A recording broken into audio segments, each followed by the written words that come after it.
All the scrubs are feeling bad because I am late. I had a problem, my computer decided to fuck me again. That is all I have to say on the subject. Is your penis semi or is it erect or is it none of my business? I need a piss. I'll save the wee for a little bit later. Maybe talk. All right there. Right, look. Massive apologies. I do not mean to be late, and I know that's a bit dull, but you know, we're all friends here. I'm sure you've all had a good chat. I got it in there, John. John was telling me that he worked on the Phalanx. I can't remember the fella's name, but there was a bloke in nationalist circles when I used to hang around over there who was ex-military, and he told me about the Phalanx. I actually got him on the stream, and that's how comes I knew a little bit about it, John, but I thoroughly enjoyed the video. It was a contender for today's toxic masculinity.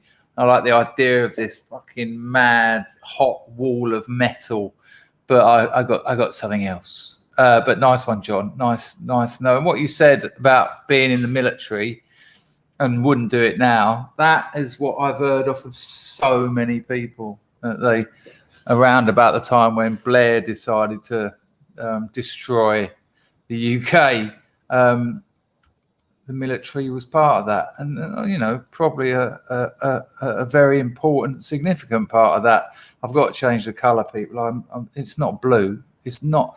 Do you think it's this? Or is it that throws it? It must dominate the colouring of some sort. I'm not quite sure how it works. Let's give it a wipe. And that's too yellow now. Is that acceptable or is that too much? That's all right, isn't it? It's a little bit jaundiced, but I think we'll proceed. Right, I do the 13 links, and I'm sure Rags will send me some more. Nice to see you, Liberty at Lessier. An absolute pleasure. Hello, Martin. Good to see you. Pags is on the firm. Good. Hello, Dennis. You all right? Gaffney's here. Lovely. Actually, that's interesting. Hello, Riggs. You all right, son? Have you been about? Or you been lurking? Or you not been catching up lately? I feel like I haven't seen you for a bit. That's no dramas, as long as you're well. Now, yeah, my computer just died. Hello, Packer. Good to see you. Thanks, Rufus. Are you referring to my song? I cheated a little bit with that one because that's actually, dare I say, a melody from one of my actual songs. So it wasn't as improvised as most of them are. It's A-okay to be blue. Okay. All right. Nice one. All right, Ash, how are you? Hello, Mr. Bastard. Moslab is on the firm. How are you, mate?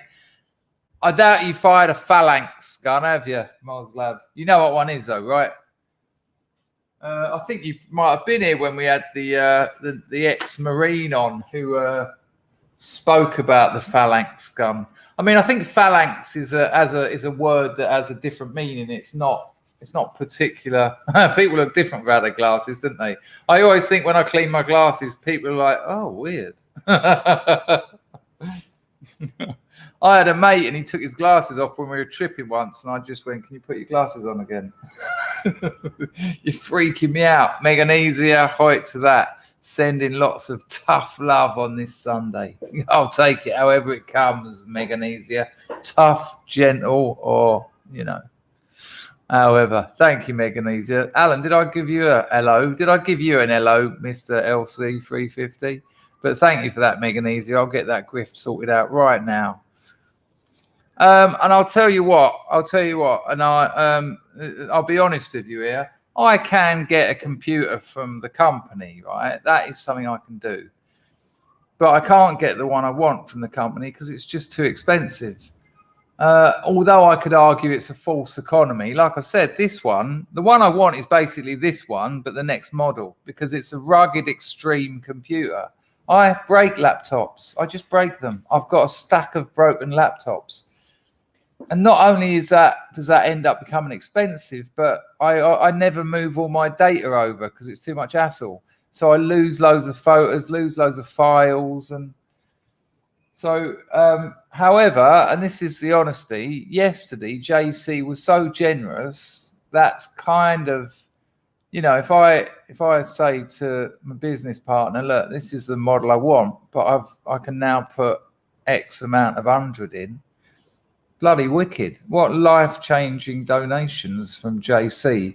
I mean, it's still not enough, and I might have to sell some shares, which is a pain in the ass. I haven't got a lot of money in my shares, but, you know, in 10 years, that 200-300 quid I might take out might be a lot of money. But, you know, this is life. You can't have everything. Thank you, Meganesia. Hello, Emma. How are you, love? Good to see you. Hello, Dub Power. Steve Sproul.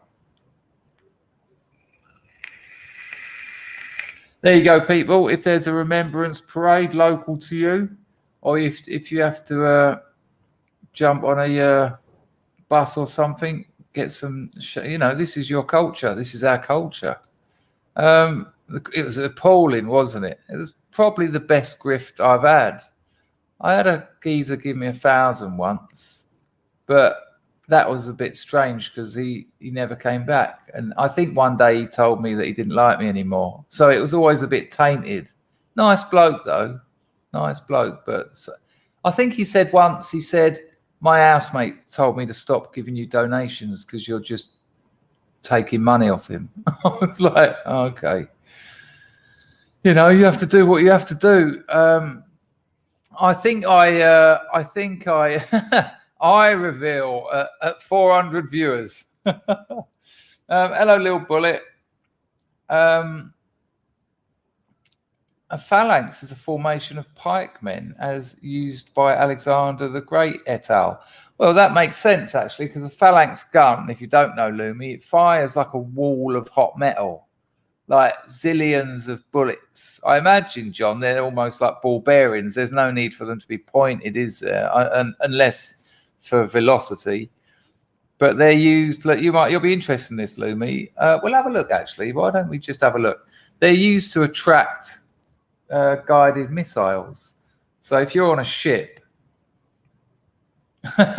only 50 a second. I think it's even more than that, isn't it? Let's have a look at John's video. It's a bit early for phalanx guns, I must admit, but I think it's worth it. It's going to be tricky to find. Oh, here we go. Here we go. This isn't today's moment of toxic. I think this is the exact same video we watched when the other fella, I can't remember his damn name. Hang on a minute, people. I haven't sorted out the audio clearly. I'm paired but not selected. Sounds like my love life. Paired but not selected. So yeah, if you've got a missile, John, if you could, John says that the phalanx does 4,500 rounds a minute. I think that works out pretty much what Lumi said, what Moslab said. 4,500 divided by 60. 75 a second. That is 75 rounds a second.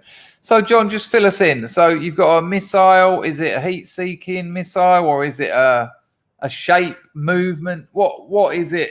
What kind of missile is it doing its work for? And so when the ship sees one of these things coming at it, like an Exocet, hang on, are they like 40 years old? Do people still use Exocets? This phalanx thing goes and fires. It essentially makes a fake ship in the air. So the missile then goes, oh, fuck the boat. This one's nearer. Boom. And they carry on sailing. That's my favourite of the Carry On movies, I think. Carry On Sailing. That tells me nothing. Oh, no, it does tell me everything. Depleted uranium. They're depleted uranium. So let's have a look at a phalanx gun firing 75 rounds a second, which it does to send missiles to hit the bullets. It doesn't fire at another ship, you understand? It doesn't fire at an helicopter, although I imagine you could if you were desperate. Imagine being an helicopter and a phalanx gun just went... You'll just be there in your seat with the steering wheel in your hand and everything else gone. You'll be like, oh. Let's have a look at the phalanx gun then. And John Palmer in the chat, he used to work on these when he was in the Royal Navy, bless him. That sounded patronising. It wasn't meant to. Here we go. I'll take it back a bit.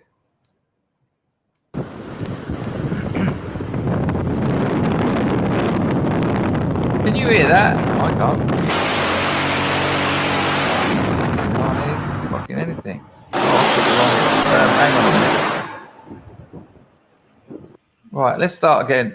Sorry, could you hear that? You'd certainly vaporize a few biceps with that. Sorry, people, we seem to be having some audio problems. Bloody hell, this damn computer, it really is reaching. I'm really reaching my limit with it. Oh, now the mouse isn't working. Hang on. Why won't the mouse go further down than I need it to? B, Bluetooth. Sorry, people, this isn't a great start, but we'll be all right. Well, apparently we're connected. Why can't I hear it then? Oh, I can hear it now. Right. So, people, let's go back to the phalanx. Here we go. So, let me know you can hear it now. Wind, essentially. Whoa! Whoa!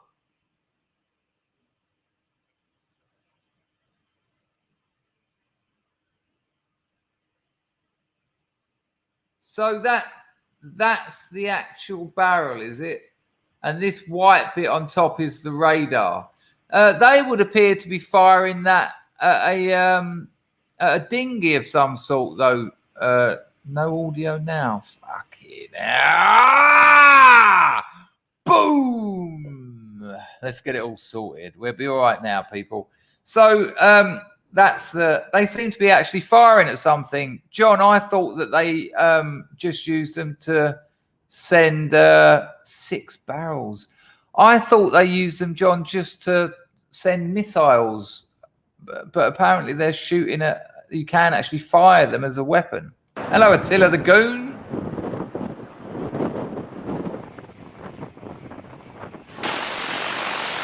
Fucking hell! Shit in Ada. Here we go, close up.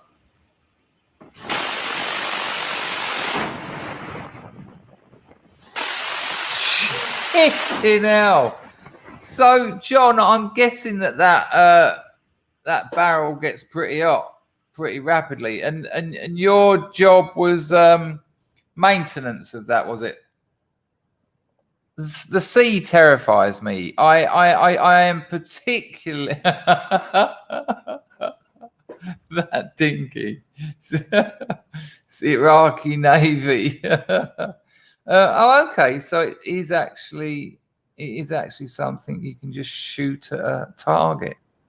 So you could remove the chassis and body of an helicopter. Loomy says missiles come in at sea level. All right. I knew torpedoes did, but is the idea then, of course, that they let in water? There's a hole in my boat and it's letting in water. A Gatling gun on steroids. There you go. Yes, Andrew, that's the one that the other fella showed me. And since we had a look at some tracers yesterday, I think we'll do that. Just quickly, and then we'll be over this.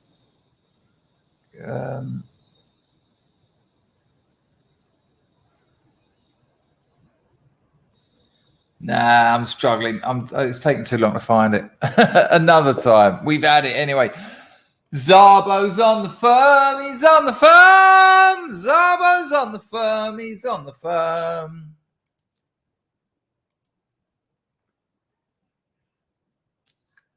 I like the way you got in that you stood next to it when it fired. So, John, as a Navy man, as a sailor, I mean, are you called sailors when you're in the Navy? I don't know. I am very attracted to, and at the same time terrified. In a, dare I say it?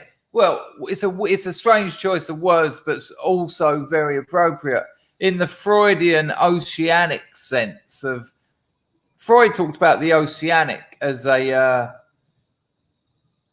feeling when you look out at sea and it's just so vast and sort of infinite, and it's kind of it's a very kind of sort of clear symbology.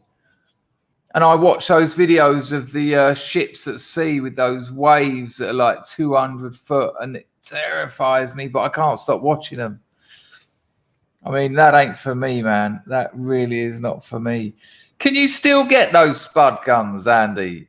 Can you still get the ones that you just spud-o-matic? You dig it in a potato and then shoot a bit of potato at your friend. They're absolutely awesome. They're absolutely awesome.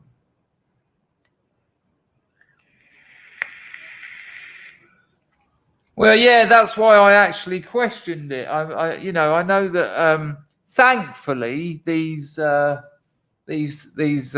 military has traditions, and I would have thought that perhaps they weren't called sailors and they were maybe seamen. But there you go. All right, what have I got for you? I've got a load of stuff, but I want to talk. There's something else I want to talk to you about, and I've told the story a little bit before, and it's not a great story. It's just something that happened to me. And but I've had so many messages from people lately saying that the coof has fucked them. It's really sad stuff. Really unnecessary. It's the unnecessary nature of why people are suffering that has done me. I'm living in a country where people are building hotels. Literally, I've seen 3 now, new hotels built.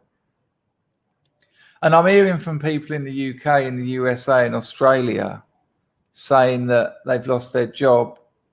They're not going to be able to work because of certain coof regulations, mandates, etc. And, I'm witnessing on a daily basis a different way of dealing with it that's not... sorry, it's getting a bit hot. Dare I say it's 30 degrees. It's getting a bit. But it's so sad that it's just the unnecessary nature of it.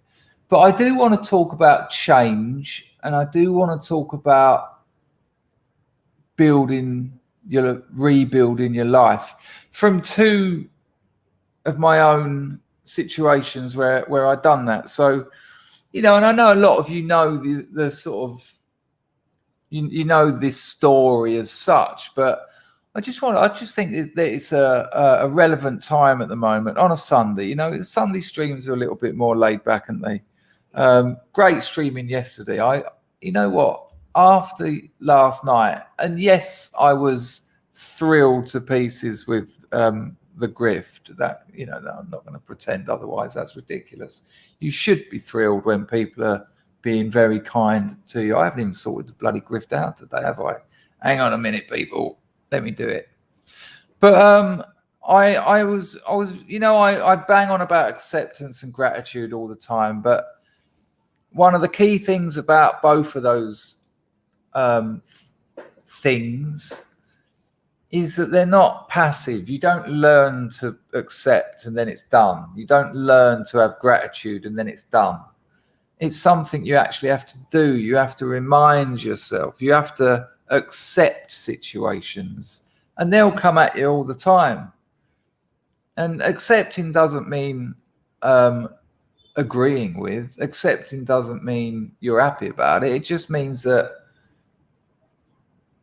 you know, this is it. This is how life is sometimes. And don't wind yourself up over wanting it to be different when you can actually get busy and make it different. So I think acceptance is just a way of moving on from the negativity of something and getting active in some positivity. And that can take time, you know, because you've also got pain and resentment and many other emotions going on in those moments of, essentially, in the context I'm talking at the moment, unnecessary defeat.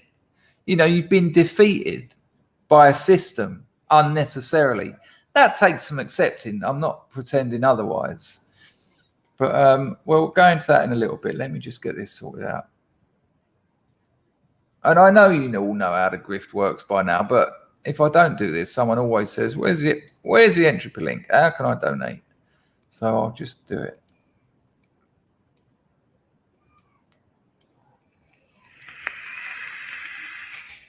But I think I can add from experience a couple of moments that, you know, might offer something to some people who might be struggling in certain areas. And, you know, that's all I really do here anyway. You know, that's all anyone can do to anyone else. You can either be kind and giving, or you can be an arsehole. That's life, really. That's life. It's what all the people say. Right, you know how it works. You can become a member of the channel. They get private streams because my missus ain't going to be here for about another 15 days. I might do more. You might get 2 for the other people. The heroes have got 2 Scrubs heroes have got 2 this month, but I might do some other ones because I'm really enjoying streaming. And that's what I was just saying a minute ago. After the second stream, 6 hours yesterday, I just sat back and I thought, well, how lovely that this thing has happened. I never set out to make a community. I never set out to make a daily streaming channel. I used to make videos. I still will make videos. There's just a lot of work on at the moment because I'm in e-commerce and Black Friday's coming up, Christmas is coming up. There's shipping issues. It's a real problem. So there's a lot of work on at the moment. But I will be making videos. But this has kind of come out of nowhere. The whole Scrubs thing. I mean, that was a slip of the tongue anyway, initially, wasn't it? Thanks for all the new Scrubs subs, and that was that. And you know, I can look right now. I can see 1, 2, 3, 4, 5, 6, 7 names. 42, Andy Mack, Lumi, Pick and Gaz, Rags. I know a little bit about all of those people, some more than others. And then that'll move, and there'll be another 7 people there. And I know that they're all people I can go to if I need help. And I know that there's different people with different skills and specialized and knowledges and experiences, and you know, I'm linking up Scrubs all the time. Someone will write to me and say, oh, can you pass my email on to so and so? A privilege to be in that position. So that is active gratitude, you know, actually giving myself some moments to think, yeah, bloody lovely. So that was nice. Right. And on that, right, so you can become a member. Super chat is $sign at the bottom of the chat. Entropy, if you don't want to donate anything to YouTube, and the tax is less. Entropy is best for me, really. But I understand that some people have problems with it. But if my tech skills have worked correctly, someone might be able to confirm. It should have the entropy link at the top of the chat. Can someone let me know if that's real? I also want to thank my SUBSTACK donators. That's link for that's also in the chat. There you go. That's a grift out of the way. Good. Right. Yes, Mr. Sump. Let's get in there. Nice. Right. So the 2 incidences. And I say this because someone wrote to me the other day and they're in a right mess. And I'm getting a lot of these. And that's all right. That service is available if you just want to say it. Because sometimes writing down your situation can benefit you. A lot of the time in rehabs, they ask you to write letters. Sometimes for people who are dead. you know, if you're carrying a resentment or there's some unresolved problems, traumas, whatever, they say to you to write a letter as if you're not going to send it. This is quite interesting, actually. In the good rehabs, of which I went to one of, and then what they do when you finish it, they say, now consider sending it. And it's quite the moment, right? So you'll be in group therapy. There'll be about 20 of you, and they'll say, right, I want you all to write a letter to someone and really clear the air. Tell them what they did that hurt you, and admit to your own wrongdoings in that relationship. I want you to write and they say you're not going to send them, but just as if it was a letter. So everyone fucks off to a different room in the treatment centre or sits out the back, has a cup of tea, and they write these letters. And then everyone gets back to the treatment centre and they say, right, now I want you to read them out. And everyone's like, oh, shit. And everyone's like, oh, no. But this is what rehab's like every day. It's every day you're just being exposed at your most vulnerable. It's really about being vulnerable. And that's hard. It's really hard. The women tend to cope with it better than the blokes, and understandably, because they're stronger in that area. Strangely, women are stronger at being vulnerable and honest. And so everyone's then going, oh, no. And so then it goes, right, we'll start with so-and-so. And then someone's there like, dear Nan. And everyone's like, oh, fucking hell. And add to this that you're usually withdrawing, or, you know, whatever your drug of choice that you're no longer using. So you're not in a good space anyway, emotionally.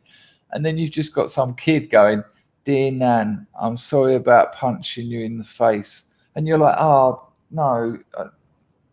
Sorry about when I smashed your head through the window and tried to steal your wedding ring. And you're just like, oh, fucking hell, man.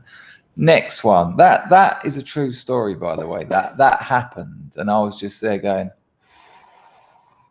sweating like a dog, because I just didn't want to hear that. I don't want to know about that. Not now. It's 10 o'clock in the morning. I've had no smack for 4 days and it's hell.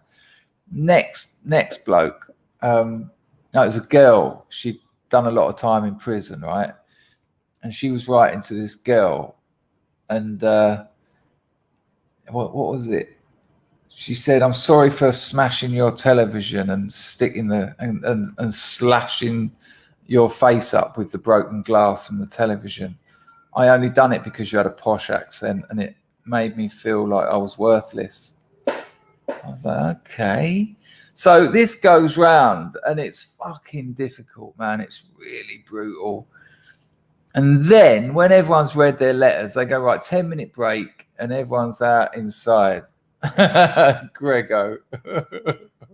There was about 40 pages of that. Very good.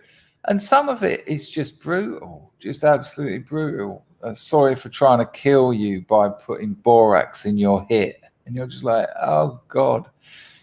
And then everyone they have a 10-minute break and you all get back in there. And then the therapist says, right, the next stage, because everyone thinks we're done with those letters now.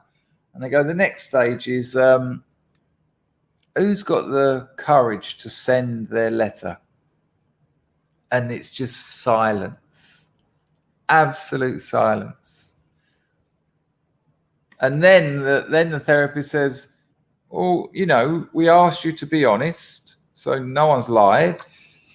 We asked you to, you know, apologize for something you've done. We are, you know, so why the fear? Why, you know, we told you to choose anyone from your life who meant something to you. So why the fear over communicating honestly with them? And Grego, if you're watching this, so fuck off. It ain't happening. It wasn't to you. Yeah, it's really, really dark. Because then, you know, then they say, who's going to send theirs? And there's a weird imbalance there, because some people who've been brutally honest about their own shortcomings, shall we say, seems a bit understated to call them shortcomings. Sorry about punching you in the face, Nan. But some people weren't as honest in their letters and weren't as brutal. So some people were like, "Oh, sorry, I stole £10 off you." It's like, yeah, because they've only been in treatment like 2 days, whereas some people have been in for 5 weeks, so they're a bit more in the swing of things. So some people, hello, Doc, how are you, son? I don't know if you've only just arrived, but I was thanking all my SUBSTACK, all 7 of them earlier. So I just want to say, if you're in that category, I don't want to let anyone know people's private donations, but I just want everyone to know that I do thanks my SUBSTACK donators. Nice to see you, Doc.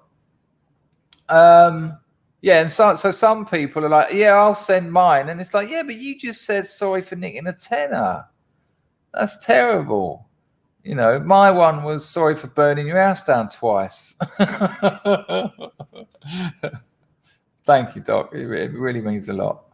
You know, because that's built up over the years, and you've really hung on in there. Thank you, Doc. So yeah, that's just a strange thing. I don't know how I ended up going down that route, but so this is what I wanted to talk about. So I've had a lot of people write to me recently, and because of the coof, their lives are changing in a very drastic and negative way. And so I want you to picture me 23, 24, 25 years old, right? I've just had that film I was going to get 175 grand for fell through because the directors wanted to go independent. They didn't want the producer to have the final say on the edit, which is just arrogant and stupid. So my life went down from there. The squat, they offered us to buy the beautiful house in Old Ford Road, Bethnal Green, but there was warrants and things, and it was all, we couldn't, you know, that house is worth about £3 million now, and we couldn't scrape together £3 at the time. So I washed up back at my mother's house. I was developing a very unhealthy smack habit, ended up in Totnes with a very unhealthy smack habit, a very unhealthy crack habit, and a very unhealthy crack dealing business. Eventually we got busted. We were quite lucky. We were very lucky. Any other Friday, there would have been 1.5 kilos of crack there. 1.5 kilos. It's bye-bye 10 years. See you later. Maybe Gail as well. I mean, I would have said it was mine. I did say what they found was mine, but it weren't 1.5 kilos.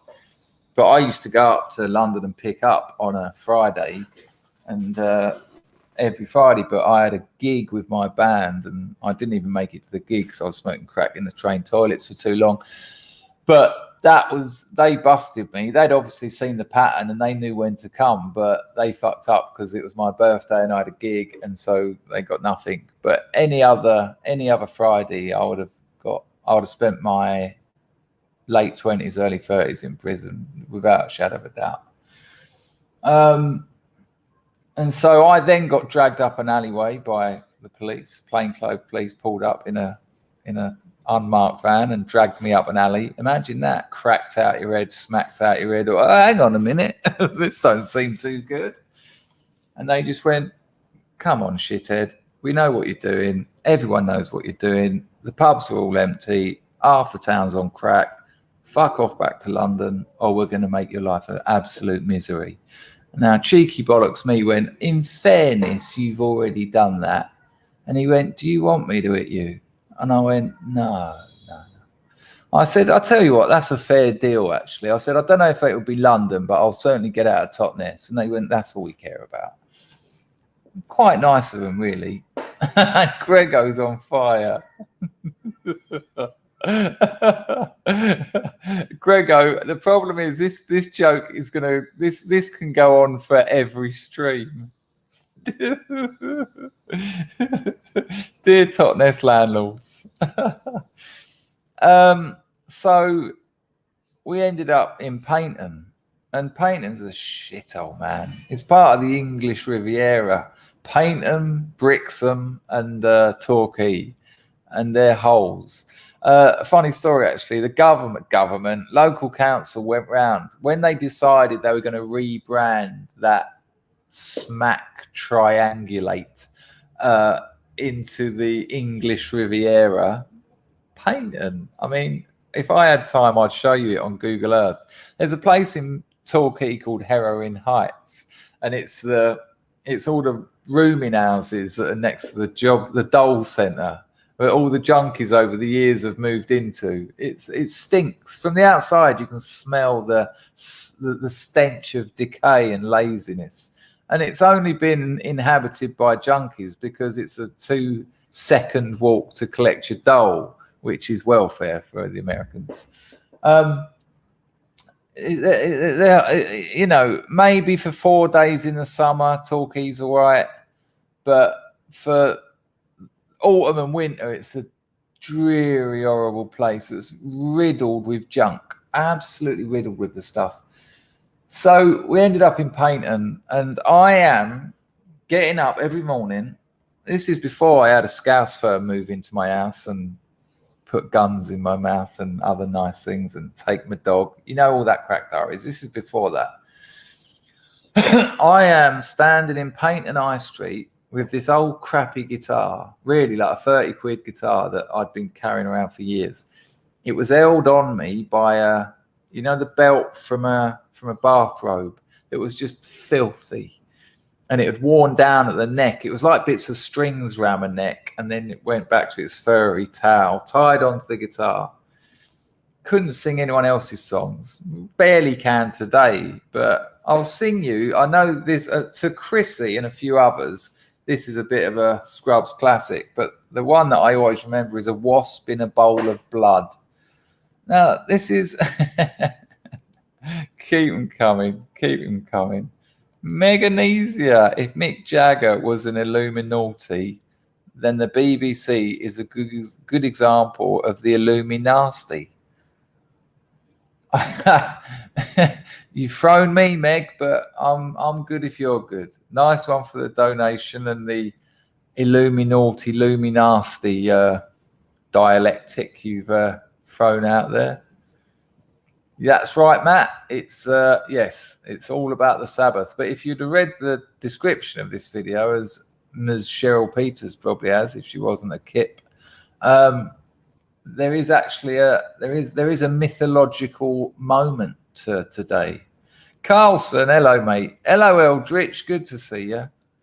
Carlson, there was a junkie area in Edgbaston, basically known for having squats of junkies. They gentrified it with posh new buildings, but you can't get rid of them because they stopped paying as well. But you can't get rid of them. And who else? You know, they'll wreck your house. Junkies pull up floorboards to burn for heat. I've seen junkies strip wallpaper to burn for heat. You know, a junkie living in an house. Not all junkies. You know, when I had a business and I was using, it was fine. But if you ain't got a penny, you literally haven't got a penny. You sell everything. You burn everything.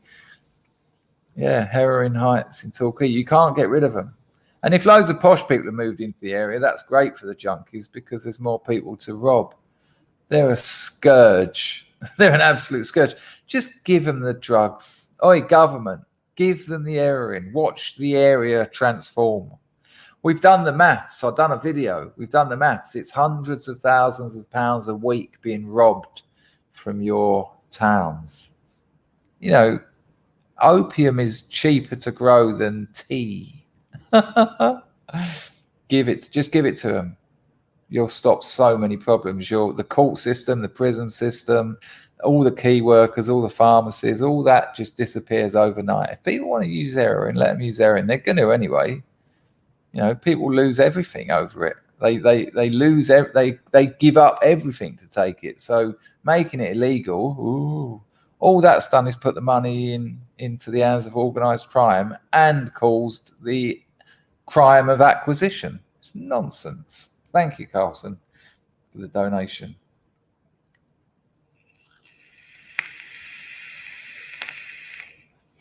Hello, Jennifer Rack. That's not a name I recognise. Lovely to have you here, though.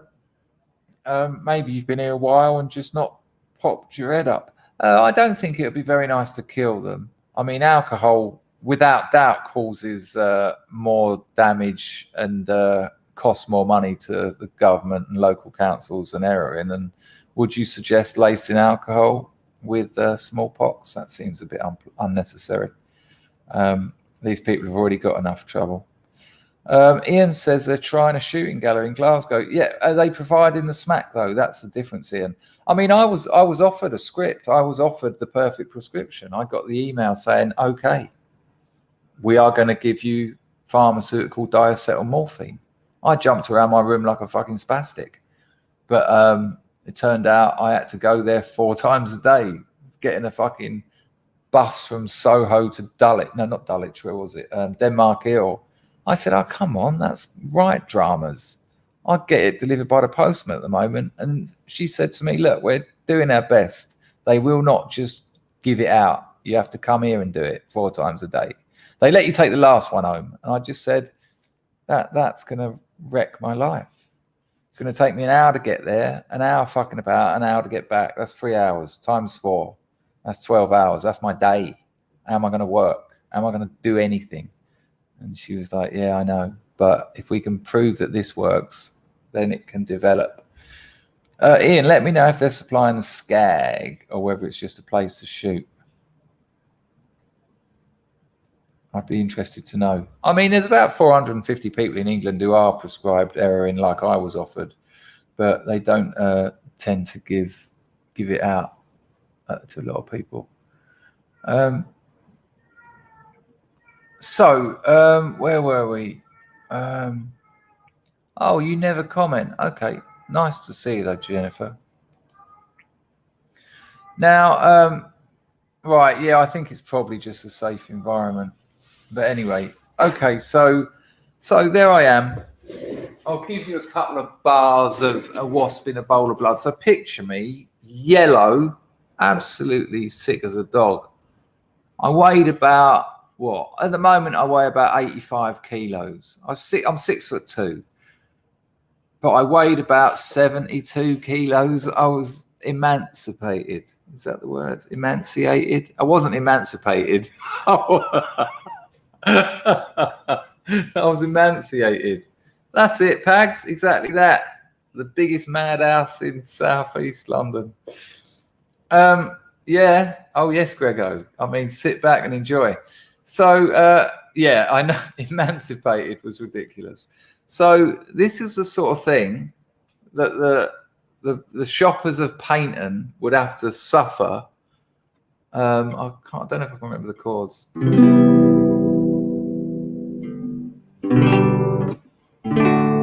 All right, let's try this. So check this out. This is what I was busking. Now, busking, the trick to busking is play songs that people like. Sit there and go, there's a lady who knows all that glitters is gold, and she's buying a stairway to heaven. Or love, love me do, right? So I'm there, my rattle's on its way, so I'm a little bit scared, and I'm going, oh no.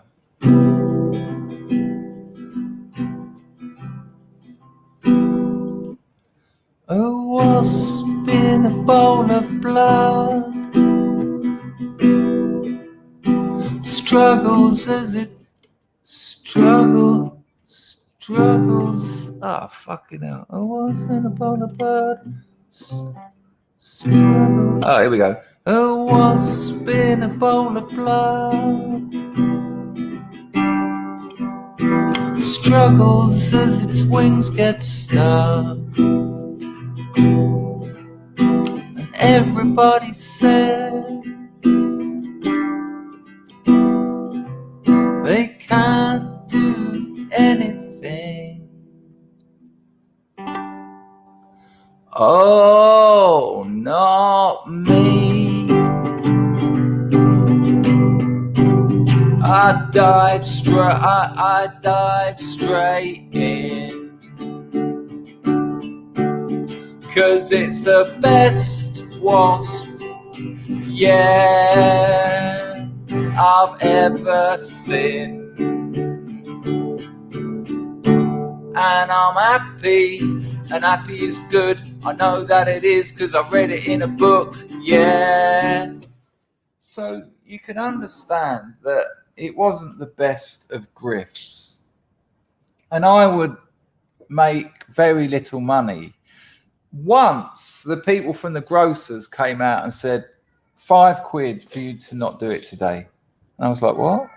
And they went, the owners had some bad news and we just don't want it today. I went, yeah, sweet. And all I was doing was trying to earn enough money to buy some tobacco, some cigarette papers, and 2 Chelsea buns. So about £5. And if I earned that £5, I'd go home, I'd give a Chelsea bun to Gail, I'd have a Chelsea bun, we'd have a cup of tea, no milk or sugar because we didn't have any. We'd usually share a tea bag or use one from yesterday that we'd dried out. And smoke a fag and then go out and try and find £20 somewhere. So it was a pretty rough situation. We hadn't paid rent on our place for about 6 months at this stage, and there was legal proceedings trying to get us out. Space Hopper Mark says it was the best of grifts. We all love a daft tune. It was all I could play. And then 5 years later, so see that was the mess I was in. Then I had the Scousers move in our house. Then I had them nick our dog. Then I had guns put in my mouth. Then it just got worse and worse. Me and Gail used to walk around. Morning, Alan. Nice to see you. Thank you very much. Hope you're all right. Are you working today? It was shocking, Moslab. Me and Gail was a beautiful woman, really, she deserved more. She'd had a terrible childhood. It's not my place to go into the details of her childhood, but fucking awful. And we used to go round all the phone boxes. We would walk for 5 or 6 miles, shuffling along because lack of energy, lack of heroin, and doing all the coin, where the money comes out if you don't use it all. And we'd get like £1.70 for walking 5 miles, just doing all the coin boxes. And I can remember times when I'd just be sitting there with Gail, the pair of us just shivering. And you'd see a normal person. And, someone who wasn't having a great life, they weren't like doing really well. It was just like some middle-aged woman walking along with a bag of shopping, looking pretty dowdy and bored. And we're just both sort of, I remember Gail's head next to me as I sort of just watched that woman. And I knew that Gail was thinking the same as me, that I wish that was our life. Anything but this, anything but this. And then you have to go and do silly things like shoplifting and anything to make a bit of money. And this is every fucking day, every day. Now, luckily, because I was dealing a lot before that in Totnes, a lot of people would call me up to get them crack and heroin. And then it's always, you buy me a couple and I'll nick a bit of theirs. But sometimes that wouldn't happen. And it was just like, this is a disaster. And there's no way out of it. It's a real trap, heroin, because if it's cocaine or even crack, you can just stop. If you don't want to take it anymore, you can just say, fuck all that. And, you can sleep in a garage somewhere, and the withdrawal from cocaine means you sleep for a day and a half. That's it. But heroin's a real trap, because even though you've had enough of it, you can't not have it, because you'll go through hell. And if you've got nowhere to live and no food and no anything, you won't do it. You just haven't got the mental and physical strength to get off it. So the only way you're going to get out of this is Well, you don't even consider it because it's not an option. How are you going to go to rehab? How are you going to afford that? You're going to go to an NHS one? What's your address? Well, I ain't got one. I'm sofa hopping. I'm staying in junkies' basements with dry rot and mildew. There was a couple of fun moments, but not really. It was fucking vile. You know, there's a slight romantic element to a few hours here and there, but you know, this went on for 10 years, that period, and then I got back on it. Anyway, the reason I'm telling you all that is 5 years later. So there I am taking 5p's out of phone boxes and thinking I only need another 200 of them and I can get a bag. With Gail there. Gail had the bathrobe on that I had as the belt for as my strap, and she'd be shuffling along. 5 years later, I had my own pad and I had a business that would occasionally turn 5,000 English a day. And things had changed. I'd made things happen. I just thought, this isn't right. I've got two choices here. I carry on going down, or I pick myself up and make some radical changes. And that's what you've got to do. You know that I think that addiction is a choice, but not only addiction, life. Life will serve you shit. Life will serve you problems. That's never going to stop. And I'm not taking anything away from the people that have been writing to me and saying, I can't see my kids, I'm going to lose my house. That's a nightmare. That's a real nightmare. But the choice you've got is to be strong, you know, straighten your back and sort your life out and deal with it. And I'm not saying that as in, or you're weak, but if you don't do that, whatever problems have been served to you are going to get worse. Because if you just then let yourself become a victim, and if you just let yourself get full of self-pity, things will get worse. You know, I've known people whose like partner died.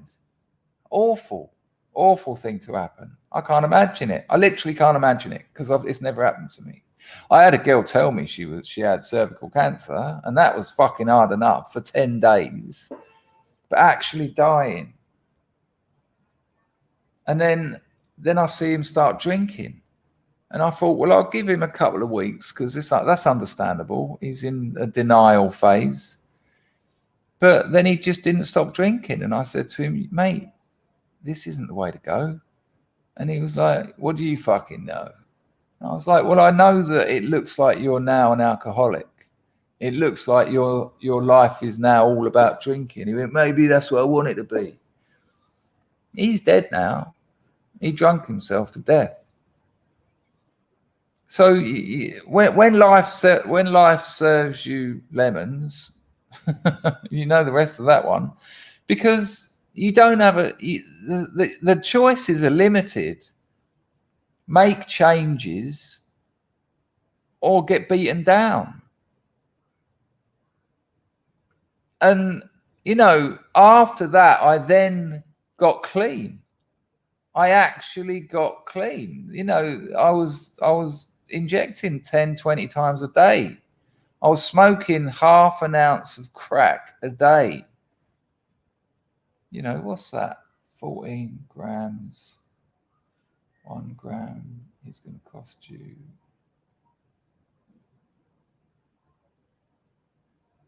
about street value of $2,000 a day in crack. That's quite a lot to be taking. Crack is made of base cocaine. It's a stimulant. But when you're taking that much, it's a sedative because you're so weak. You haven't slept. You get a couple of hours here and there.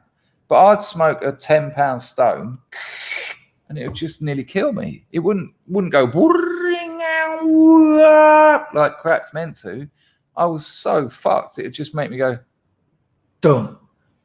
And I'd sort of get half hours weird, awake, REM sleep. Move it 5 years forward. Not only have I now set up a business with no experience apart from selling drugs, which is a little bit of retail experience, I suppose, but with very little internet. You know, the internet was new. I didn't know anything about the internet, but I knew people who did know about it, who could help me. And I wasn't afraid to ask them for help. And this is a real thing that men have problem with, a problem, especially men, asking people to help them. I need help with this.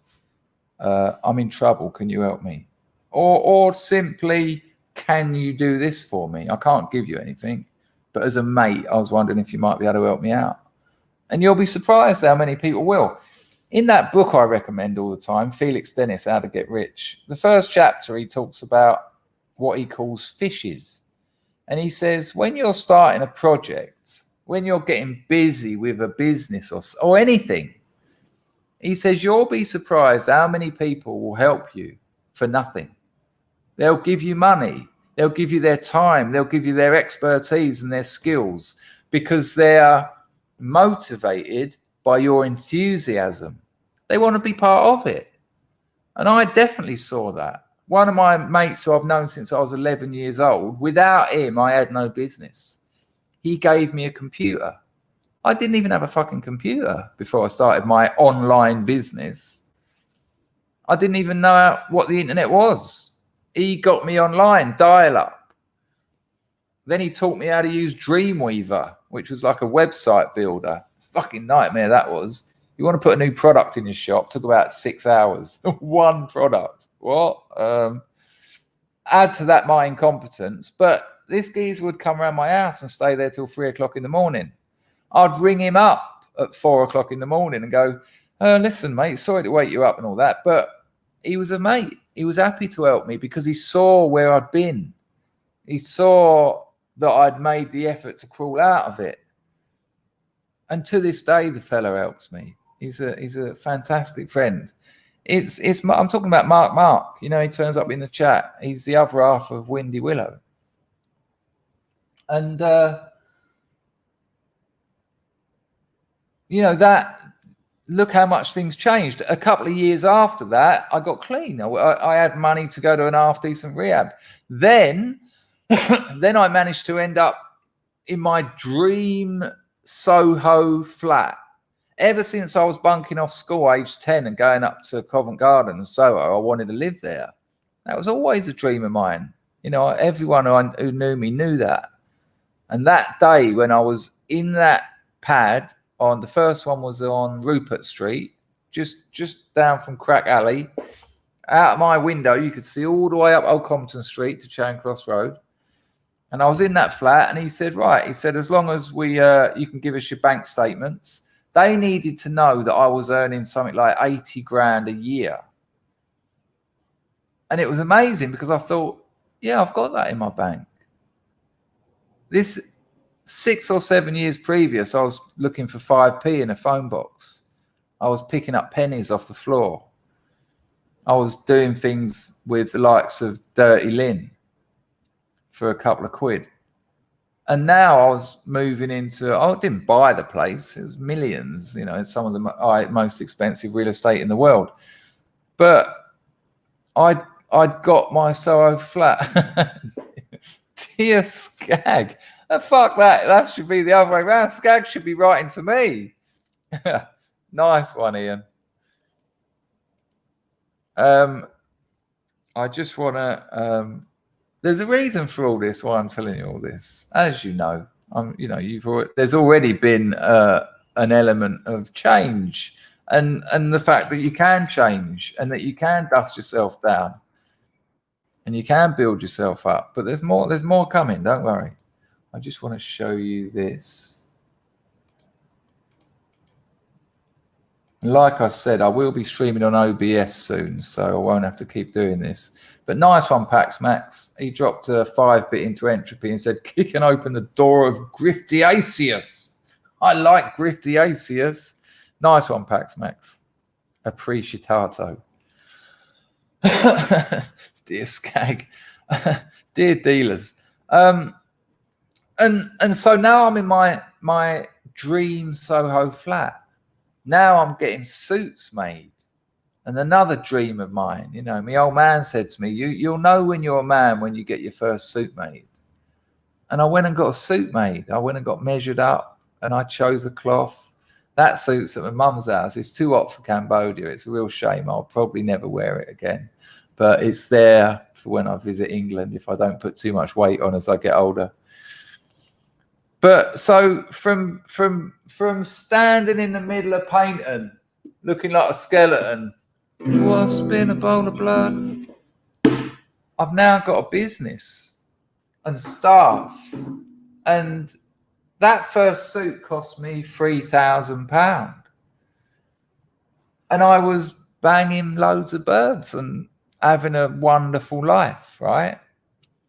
So I'd made those changes, and here's the thing, right? Here's the thing. You can't, part of acceptance is that the process of change isn't going to happen overnight. You're in a mess. You've got issues. There's problems. You're losing your job. You're not going to pay your mortgage. Shit, what the fuck am I going to do, right? So the reason I say gratitude is I live in a country where there's no welfare. There's no housing benefit. If they've got nothing, they've got nothing. They get up every day and make it happen. They send their kids out to collect empty water bottles, kilo of plastic, $1. And so look at the positives, see what they are. Can you get a bit of dole? Can you get a bit of housing benefit? Can that happen? Get on it. It's not great. You used to live in a 4-bedroom house with ensuite bathrooms and a nice big garden with a trampoline for the kids. And now you're going to live in some shitty housing estate. All right, okay. It's a start. But don't expect it to happen automatically. Be grateful that you've got that to start from. And then you can develop it from there. Now, and accept the situation. This is where you are. Whether you like it or not, this is where you are. So now say to yourself, and this comes from the Serenity Prayer, what can't I do anything about? And what can I do something about? And once you've identified what you can't do, once you've identified what the things you can't change, fuck them off. Just accept them. You can't change that. Okay, you lost your job. You can't change that. You can't pay your mortgage. As long as you've checked every avenue, accept that. Fuck it off. What can I do? What can you do? Literally write it down. What can I do to improve my situation?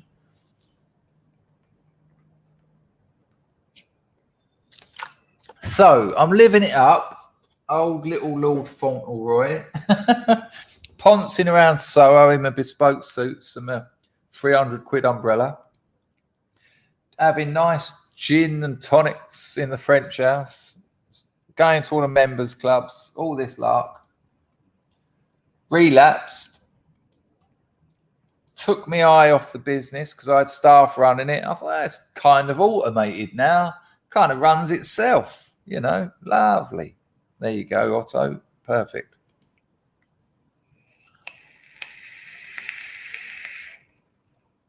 I don't know what's happening there, Matt. Did I miss one or something? Let me have a look. So, I've relapsed. Oh, by the way, in the meantime, I've discovered Thailand. And I've discovered that I can go on holiday. I'd never done that before. I'd done it when I was 17, but once I got on the Skag, you know, that goes out to holiday. Fuck that. I can spend that money on Skag. And so I'm thinking the business is running itself now. And I get a phone call one day from Mark. And he says, mate, you know, we're doing about 200 quid a day. And it hits me like a fucking wrecking ball. This is from a business that was occasionally doing 5,000 English pounds. That's about $7,500. At the time, actually, the exchange rate, that was about $9,000 a day. Right? A day. Not every day, but some days would be like $6,000. It was a good business. Suddenly I'm doing 200 quid a day, about $350. That ain't even enough to pay the staff. And so I remember sitting in my room going, what the fuck have you done? And then I worked out that I'd done about 1,800 English. So about over $250,000 on prostitutes in the previous 2 years. That's not very good management of money. And I'd just not done any work. I can remember when they used to send me emails to be like, oh, for fuck's sake, I don't want to think about work. You know, I was trying to become a comic. I was trying to become a comedian at this stage and doing pretty well. But I completely forgot about my business. That was the energy that was fueling this great life I was having. And so then I had to lay them off. I had to go down to Dartford, go to around their house and say, well, you've probably kind of guessed, but I can't employ you anymore. And they were like, yeah. And then I moved all the remaining stock into my house. Now, we sell specialist tools. That's what the business done. My Soho flat was my dream. I had a leather armchair that I bought, 800 quid, that I just loved. It was very minimalist because I grew up in a bedroom with two of us. The bedroom was about 12 foot by 12 foot, full of clutter. The whole house was full of clutter. So my apartment was minimalist. There was nothing. One little wooden table. I had one mug, one plate, one fork, one knife, one spoon. Fuck guests. If a guest wants to eat with me, we'll go out. We're in Soho, for fuck's sake. And suddenly, my dream Soho pad was full of bags of metal things. Hundreds of them, thousands of them. There was about a 3-foot diameter thing in the middle where I could sit. And I was looking around at all this stuff thinking, what have you done? Now, this is how dark this gets, because now, like I said, I'm using. So I was using about dark web internet gear. It was costing me about £100 a day, which weren't bad, really, for number 4 heroin. So £100 a day smack habit. £2,500 a month rent. So about $4,500 a month rent. Then my lifestyle. And I suddenly thought, hang on. 1, you're going to have to move back to your mother's house. I'm like 39, 40 years old. Going to move back to my mum's and live in my old bedroom. 2, how am I going to pay for my heroin habit? I'm certainly not going to be able to afford to buy it off the dark web. I'm back on the streets. I'm back going over Abbey Wood, buying crappy little 10 bags that don't even hold you for the day. You go to bed rattling. I've lost everything. I'm back to where I was 6 years before. And I just thought, fuck me, what a nightmare. And I cried my eyes out. I cried my eyes out because I'd made the life I'd wanted. And then I relapsed. Then I took my eye off the business. And now I was fucked and I was weeping like a little baby boy whose parents had lost him at the beach in Margate. And then I woke up the next day and I looked, when I woke up, I didn't want to get out of bed because I knew as soon as I got out of bed, I was going to see all that boxes and boxes and bags and know that there were still orders coming in. I hadn't processed an order for like 5 years. I didn't even know how the business ran. Who was supplying the fucking stuff? Where does it come from? Where does it go? What? And I remember I got out of bed and I thought, right, what are my options here? And then I just thought, well, you can either go for it and get this business back on its feet, because you've done it before from nothing. You've done it before from a borrowed computer and no money. At least you've got some stock. Or you can lose your flat, lose your Soho life, go back to your mother's and start scoring on the estates again and all the nonsense that goes with that. Insert here Rocky training montage. Dang, dang, dang, dang.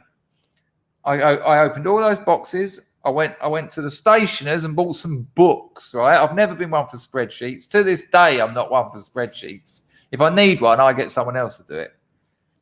Right, first thing, write down all the orders that are coming in. Work out how I'm going to do that. Then work out what stock I've got. How much can I sell this stuff for to get some money? There were tools that retailed at 150 quid. Right, sell them for 50 quid. You know, that's a massive discount. Sell everything. Sell all this shit at bargain basement prices just to get some capital. And that's what I did. I just started getting busy. Got on the computer, sale. Got hold of my mailing list, sent an email to everyone. Huge mega sale. And I started doing $2,000. One day I done $2,000. Next day, $3,000.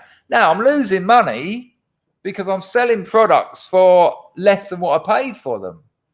But at this stage, that doesn't matter. Because I didn't want to lose that life. I didn't want to end up back on the streets. I wanted that, all of that, more than the alternative. And it took a while, and there were some knocks on the way. You know, just as I was thinking, I'm on this. This might just work. Bang, HMRC.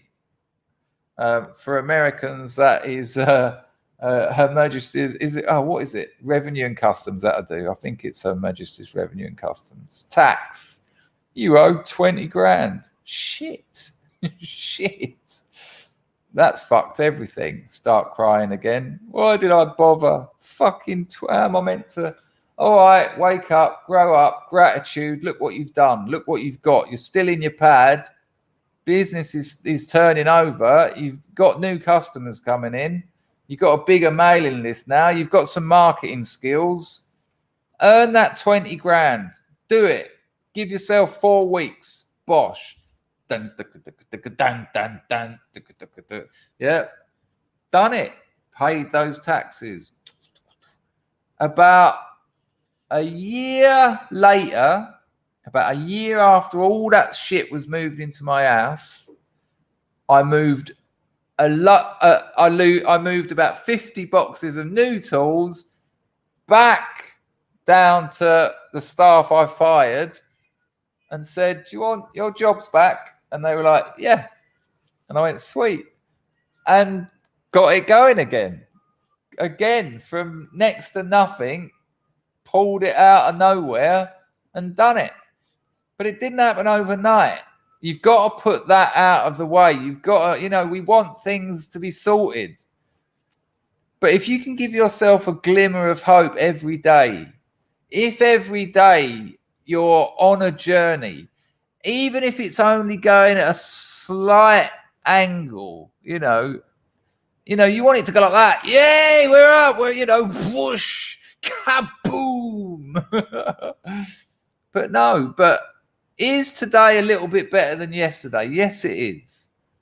Well, can I make tomorrow a little bit better than today? Sometimes, yeah. Sometimes you'll take a knock. All right, I've taken a knock. Guess what? The world ain't going to always work in your favor. You can work your ass off and something will happen to fuck it. That's life. Accept that. Okay, that happened. I had a supplier take 20 grand off me, and I went to rehab. When I come out, they closed their company down. 20,000 gone. Thanks for that. But yeah, so that's just a couple of examples of where I'd gone from nothing to something, because I realized that I did have a part to play in going down, as much as I did in getting up. There's always hope. There's always optimism. Life isn't easy, but it can be rewarding and it can change. I went from a homeless junkie to living in a flat in Soho wearing a $4,000 suit in 5 years.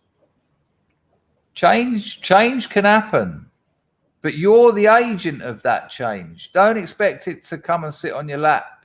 Why isn't it working? Why isn't it working?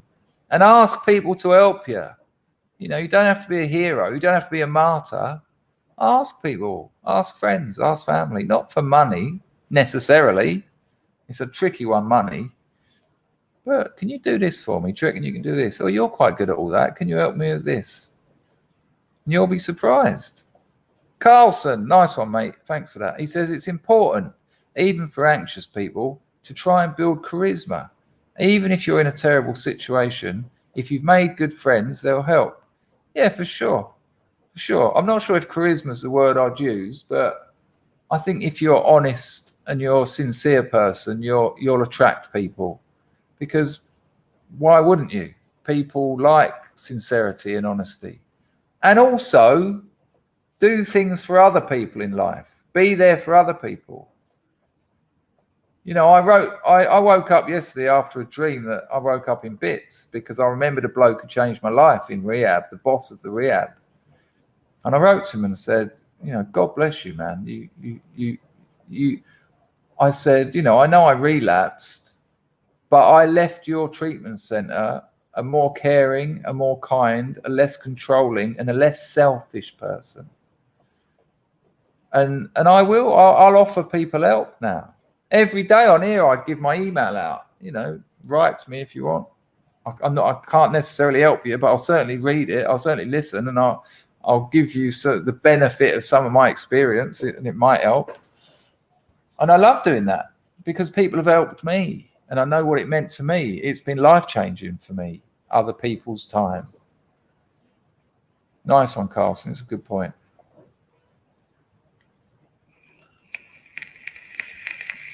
Hello, Plastic African. Hello, Dog Backwards. Hello, Paul Squire. Hello, 42. Picking gas is on the firm. Yeah, I think so. I don't know if it's necessarily a winner's attitude, but what else are you going to do? That's how I see it.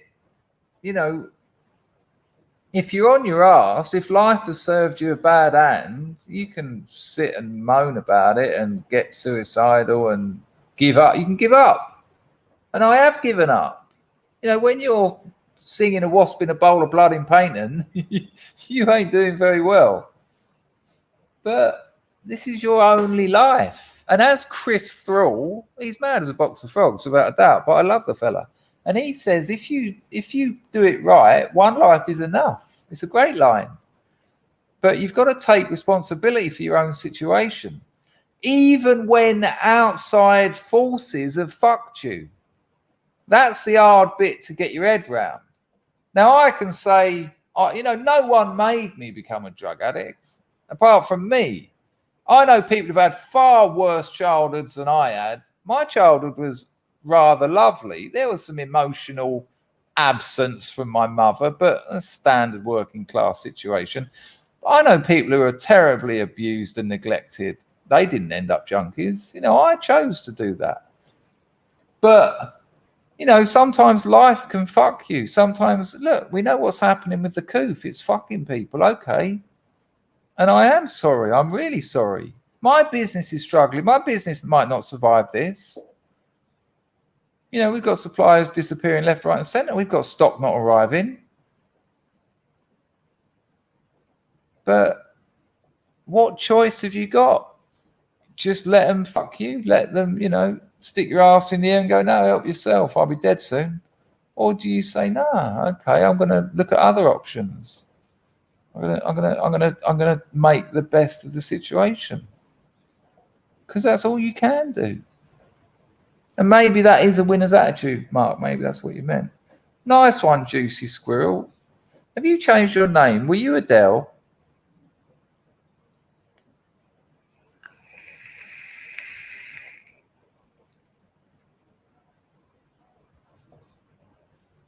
Nice one, Juicy Squirrel. Anyway, maybe you're not Adele. Apologies if I got that wrong. Who else we got here? Grego, you're on fire. Grego, why haven't you got a channel? It's like Ludwig. Ludwig should be doing literature reviews. You're a funny bloke, man. Look at that. Look at what he said. It's so good. Good call. Good call. There you go. There you go. It's all about sincerity. Once you can fake that, you've got it cracked. Hello, Chris. Less of that, darling. I will accept Worthington, but not darling. How are you, mate?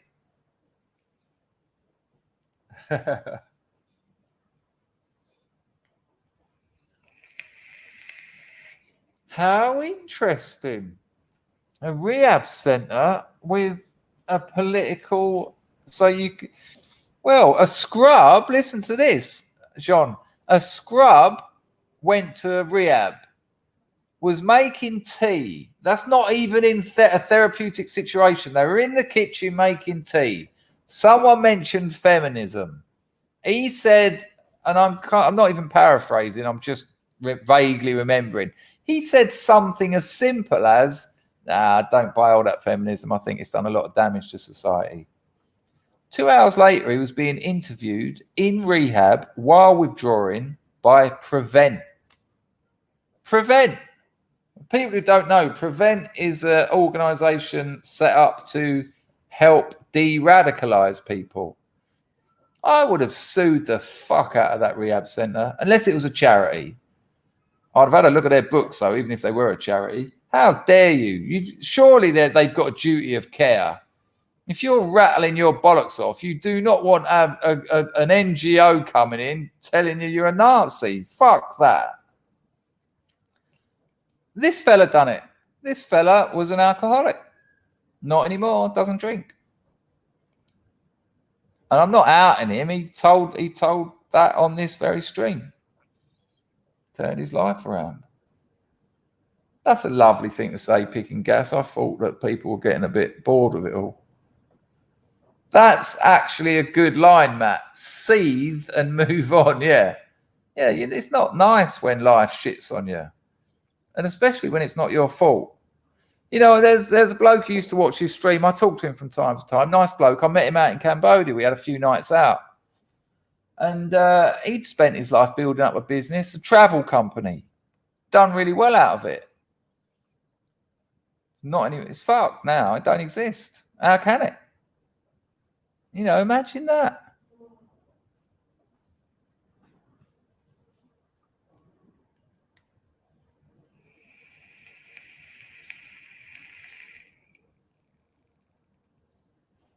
Has he actually got him on, or is he just talking about him? I saw him talking earlier. I mean, me and Chris agree. I mean, Chris doesn't go for the disease model of addiction, but he does say some other things I don't necessarily agree with.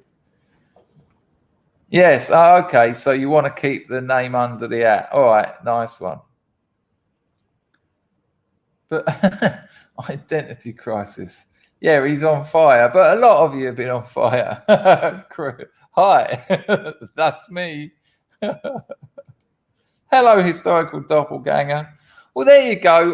Now let's get on to some clips. I've been gabbing for an hour and 23 minutes. But I just want to make that point. Wherever you are, whatever's happening to you, change can happen, but you've got to be the agent of that change. And if you can go from an homeless smackhead to living in a flat in Soho, wearing nice clothes and having an absolute ball, you can do it. You can do it. You can make your life happen. And you've only got one. You've only got one. You've got one life. I don't know what all these are. Oh, yeah, I started making a video about femininity. I'll try and get that finished today. Right, where should we start? Let's start with, this is madness, the laughing hyena. The giggling banshee herself, Kamala Harris. This has already kind of gone viral. Now, it's quite hard to hear, so I'm going to tell you what she says. It's going to ruin it a bit. I'll tell you what she says.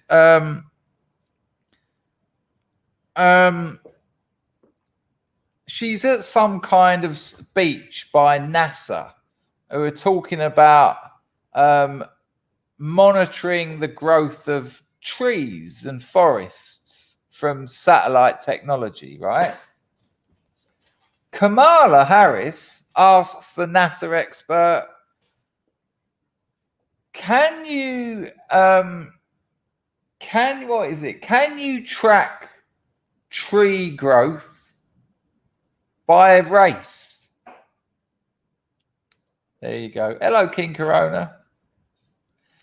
Yeah, she wants the bloke at NASA to be able to tell her whether people in black, Hispanic communities have got as many trees as people in white communities, basically.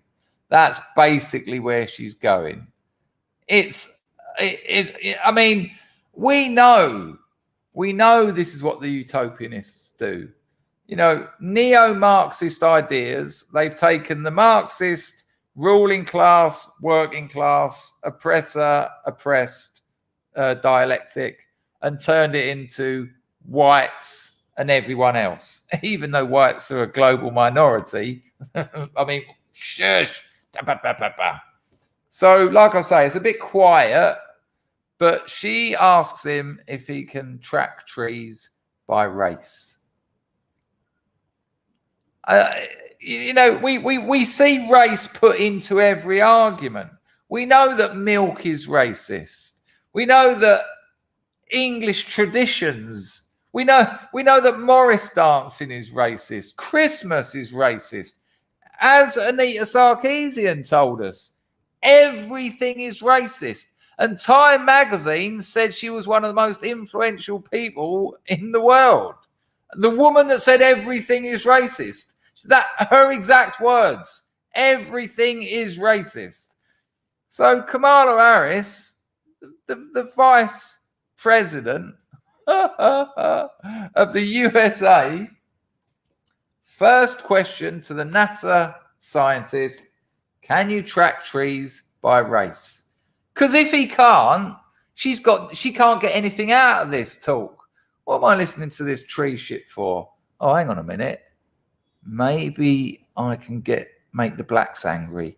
Oi, scientist, have a look. Like I say, it's a very quiet, but you'll get the gist. You'll know that I'm not lying, even though I must be. Check it. Climate adaptation strategies. Can you measure trees? Part of that data that you're referring to, and it's in EJ, it's environmental justice, but you can also track by race. There are averages in terms of the number of trees in the neighborhood where people live. There you go. Can you track trees by race? The average number of trees in the racially segregated areas that people live.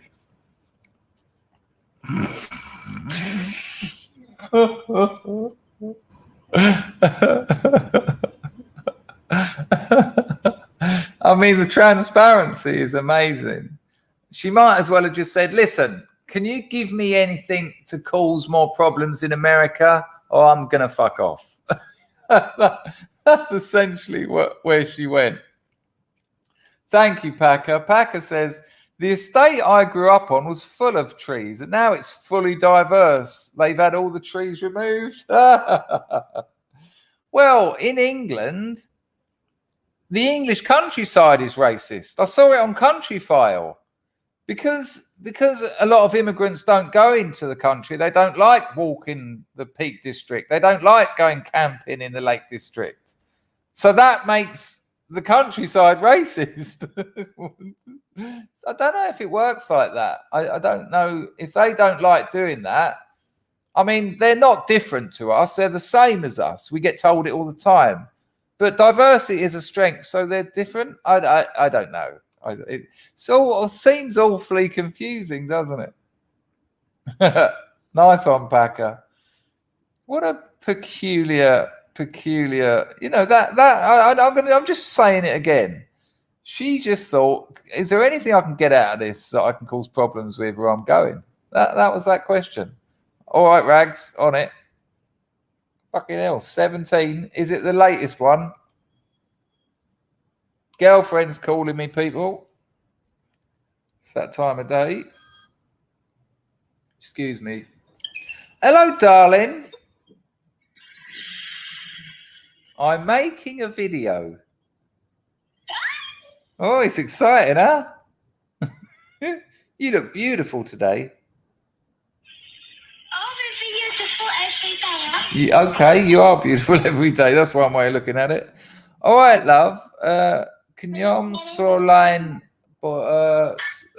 Bodea Kampuchea Klang Na. Later on, I'm going to go to Kalpai, get some galan. I'll give you one, all right, you cheeky little minx. All right, darling, I'll talk to you a bit later. Bye, darling. I love you. Bye. Mwah. Love you. Okay. It's quite strange having to see me do that, but there you go. She's a lovely bird. Right. Yes, RMF. As long as you're referring to the laughing hyena and not my girlfriend. Well, London is particularly green, weirdly enough. Packers come in with some fucking caps. Country folk view all outsiders with suspicion, as they should. Yeah, they do. I think communities do. That's the point of the community. And once they took away our communities, we lost the ability to be suspicious. And now that very natural tribal suspicion of survival is now racist. There you go. Billy, it's the bamboo sticks that are stuffed full of rice, coconut, jackfruit and beans. Absolutely Chinyang Na. And so I will be getting some of them. Well, she is my fiance, but there's a few things we need to sort out before we can get married. Do we get married in England? Do we get married in Cambodia? Is a Cambodian marriage legit in England? The coof and etc., etc., etc. But without a doubt, I won't be leaving her.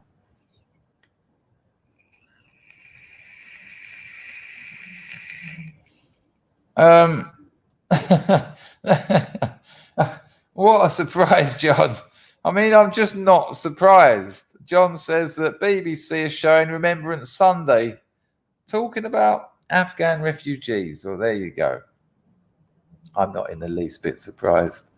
Let me just check that. We've done that over there. Right. So what have I got this one up for? I think I've got it at the right point. I'm not sure whether I was intending to show you this or whether I was halfway through watching it, but we'll have a look. I think it's some white pills regarding the Rittenhouse case. Fox got a defense attorney on to talk about it. So this might have just been something I'm watching, but it seems to have been at a particular point. So let's have a look. Acquittal. And then real quick on the Huber case, he had a skateboard. Right, hang on. So hang on a second. This is worth watching. From about here. I think Can you hear jury it? is going to find that self-defense applied in all three of these shootings. So that's a nice one. He thinks that in all three shootings, the jury are going to find them acquittal. And this is a bloke who's been through many jury trials, so he knows a little bit more about it than us. I'll just have that again for context. To find that self-defense applied in all three of these shootings. Minimally, I think you're going to get a hung jury on one of the three victims, but I don't think you're going to get a guilty verdict on any of the three. Three quick reasons why. Let's nail them down real quick.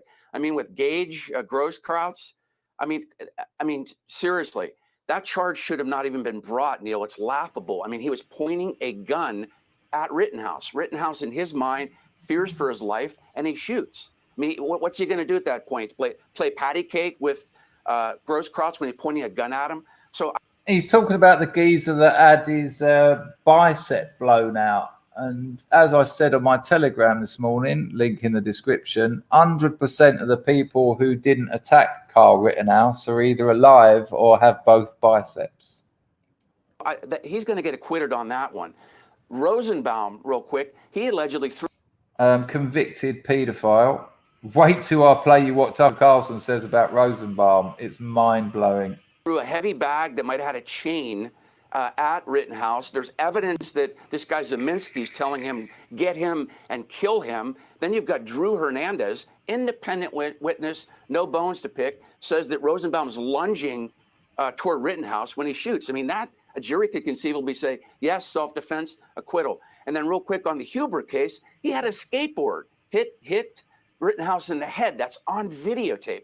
That's conceivably a deadly weapon, and he's grabbing for Rittenhouse's gun. And if I'm right, you might be able to correct me or confirm me in the chat, but I think Antifa has actually killed someone with a skateboard already in the last 2 years. I mean, that's self-defense too. So this isn't looking good for the prosecution. All right, there's no chance. That'll do on that. I think I was just watching that, to be honest. They fought for something different. Jay Bowden. Nice one, Carlson. Nice one. Lovely. Yes. Thank you. I was hoping so. we have our disagreements, RMF, but I didn't think you'd go that far. Right. I want to show you Tucker Carlson's little bit about I think it's Rosenbaum. There's a lot after it that's not worth watching, but this is very good. It's a meme that's kind of gone around before Tucker said it, but for Tucker to say this on a mainstream news channel, I was tickled pink by it. Check this out. There was no remaining doubt that Kyle. Hang on. There was no remaining doubt that Kyle Rittenhouse acted in self-defense during the riots last summer in Kenosha. Every shot Rittenhouse fired was captured on videotape and from multiple angles. Every single witness who testified this week at the trial confirmed exactly what happened. And here are the facts of it. A convicted child rapist called Joseph Rosenbaum was released from a mental hospital and then went directly to join the mob that was burning downtown Kenosha.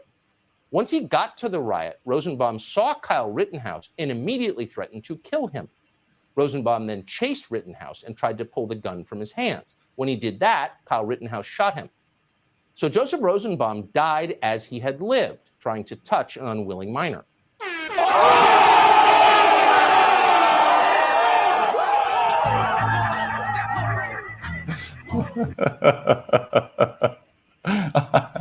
That's a little bit naughty, isn't it?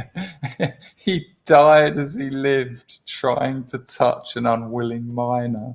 It's fucking...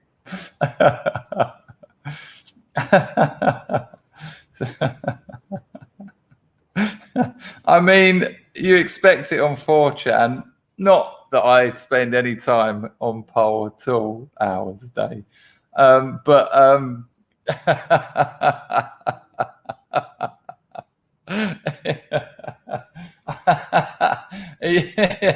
He must have known that, you know, can you imagine the utopianist media responding to that? You can't say you fucker.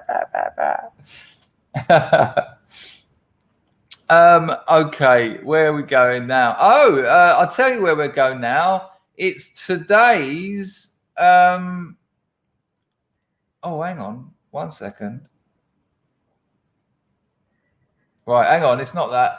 It's today's toxic masculinity moment. I need a little ident for this, really, don't I? I need to be able to click to something going, toxic masculinity, toxic masculinity. It's today's toxic masculinity. Now, it starts with a story. So the first time I ever went to Thailand, a lot of you have heard this, but it bears repeating because it's quite funny. The first time I ever went to Thailand, I got to Patong and I was clean as a whistle. And I thought, right. And I moved out. I'd got myself a flashy hotel.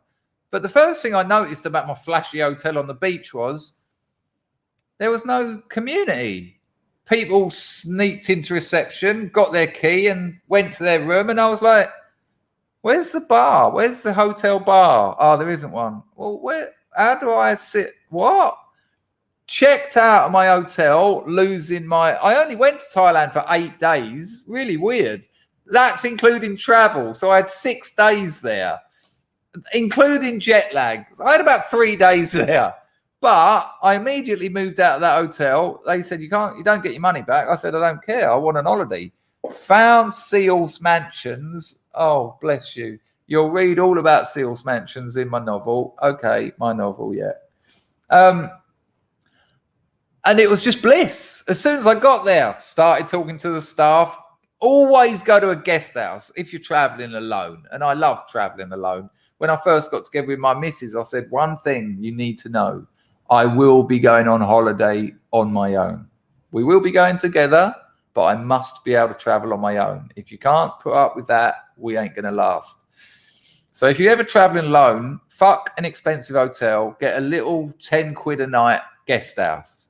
Because there's a community there. And the beautiful thing about the guest house I had was they had dorms and private rooms. So I had a private room, but the dorms held 15 people. So there was like 5 private rooms and 2 dorms. So there was loads of people around. So you'd have a shower after your siesta, sit downstairs, large gin and tonic. And in those days, this is going back about 15, 20 years, large gin and tonic was about £1. Lovely. Bit more ice, no optics, just dug. Sun's going down over Patong. I'm thinking, this is the fucking life. This is everything I wanted. This is my life. Ah! And I thought, right, first things first, go to the Thai boxing. So I say to the woman behind the jump, Tick, you'll read about her in the novel. I said, Tick, where can I see some Thai boxing? Have I got to go to Bangkok? And she went, you have to go to Bangkok for good proper Thai boxing. She could speak English. She had an English husband.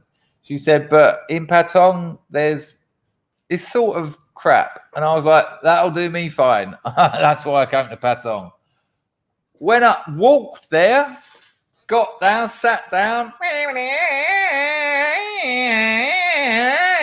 Then everyone had to stand for the Thai national anthem. No problem. It's their country. Lovely. Culture. Exclusive culture. I'm not part of it.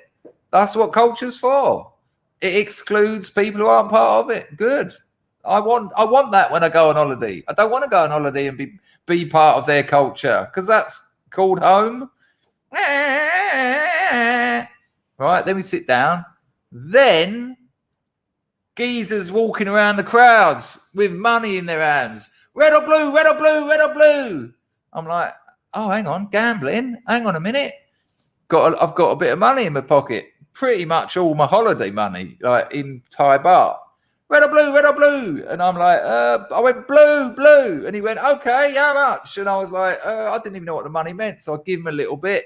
He went, okay. He's running around. Other people are placing bets. I didn't even know, red or blue. What the fuck? Then 2 children step into the ring. They're about 6 years old. 6 years old, no headgear, gum shields, gloves, Muay Thai pants.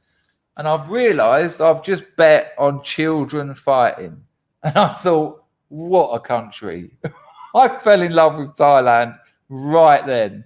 It was boiling hot. I'd never been anywhere like Thailand. I was a junkie. And it was like, I'm gambling on children fighting. This is... I also did gamble on some cockfighting. Steady, not that sort of cockfighting, although nearly. And then it happened. And these 2 kids were fighting and the crowd were going mad and I was going mad. And one's red. One's got red gloves. One's got blue gloves. One corner's blue, one corner's red. And the blue kid done a spinning back fist, knocked the other kid out. He was stretching out. I was like, ah! Geezer comes, finds me, gives me a load of money. Next fight, red or blue, man's turning around. I put my hand in my pocket. I give him what I think is 50 quid. But it turned out to be about 2 minutes later when I thought, hang on a minute, what have I got in my pocket left? I've given him 500 nicker. I've given him a monkey. Now, I'm only there for 6 or 7 days. That's about half of my spending money because I've paid my rent on this. I'd spunked the money on the hotel. So I paid my rent on the guest house. I was like, oh. Now, there's no getting that money back. And, of course, they know the fighters. Sometimes they'll come around going, red or blue, and you'll go red. And they go, nah. Because they know because these fighters do this daily. They're journeyman fighters. And they'll just say no. But he took it. So I thought, fuck. I've just put 500 quid on the almost certain loser. And it's only even money. You know, it's not like 2 to 1, 3 to 1 or anything. It's even money. You put 500 on, you win, you get 1,000 back. And they had their first round, and my bloke was just getting the shit kicked out of him. I've gone ringside because I'm in trouble. I've gone ringside. I'm in his corner, and I'm shouting at him. And I noticed that the red geezer would drop his guard every time he went for a leg kick. Some really bad technique. He'd drop his guard when he went for the legs. And I was going to this kid. He was looking at me. I was going, here, elbow. When he kicks you, elbow him. Fun. I was really angry because I was thinking, I'm fucked if this doesn't happen. Add another fight. Add another round. My bloke's losing. On points, he's losing. In Thai boxing, you don't score points for punches. You score points for kicks, and you get massive points for knees. Every time they knee each other in the gut, the whole crowd goes wild. They love it. They're, whoa, whoa, whoa. Because when they're in a clinch, it's like knee, knee, knee. So when he's finished that round, I'm screaming at him. His trainer came and grabbed me by the shoulders, and he went, hey. And I was just going to him, when he kicks you, yeah. And I shit you not, the next round started. The geezer went for a kick. He dropped his guard, and the blue bloke went smack, douche. Yeah! He's then given me £1,000 in baht, so my £500 bet and my £500 winnings. It was a big roll of money. I put it. To get it in my pocket, I only had a little pair of shorts on. I had to roll it up, and I put it in my pocket. But when it was in my pocket, it sort of unrolled and sort of lengthened, and it looked like I was walking around with like a weird sort of sideways boner. You don't want to be walking around Patong with a boner of cash in your pocket. It's almost the two worst things you can, because the girls will just grab your arms and pull you into places if they can see you've got an erection, money, or a strange combination of both. But what a night, you know what? And then I did go and visit a lady of easy leisure. Had a fuck, and then I said to her afterwards, I said, I like you. She said, I like you. I said, do you want to come out for some drinks? And she went, yeah, all right. And so I spent the rest of the evening with her, and it was just wonderful. What a first night in Thailand. And so today's toxic masculinity moment is some children fighting. And absolute respect to them and absolute respect to their culture. Because children fight. You don't see Thai kids fighting each other. You don't see all the madness you get in England. There's no gangs knifing each other because their culture accepts the truth. It accepts it. So here we go. It's a long video. I'll just play a couple of minutes so you can see what I was gambling on. And if you've never seen this, it's quite something. Here we go. We're starting at round 1. Let me know if you got audio, please.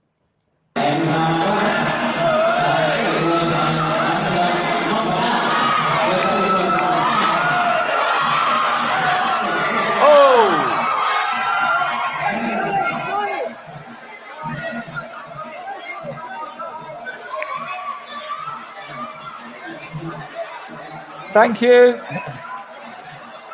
You can't teach this kind of aggression. This is what young boys are full of. They're full of this.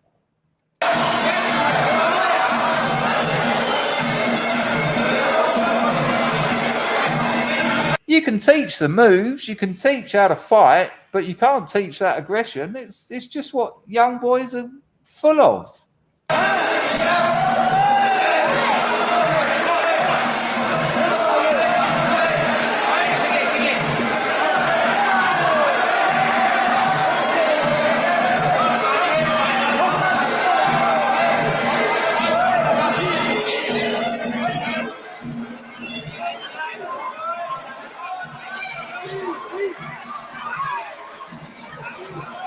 Get out of the way, ref. You can hear him going, whoa, when they put the knees in.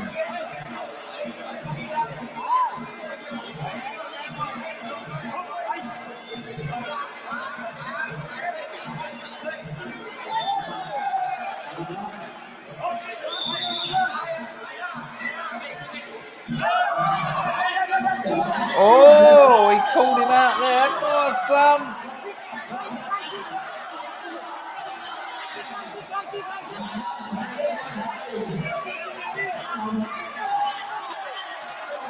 Come on, that was a push.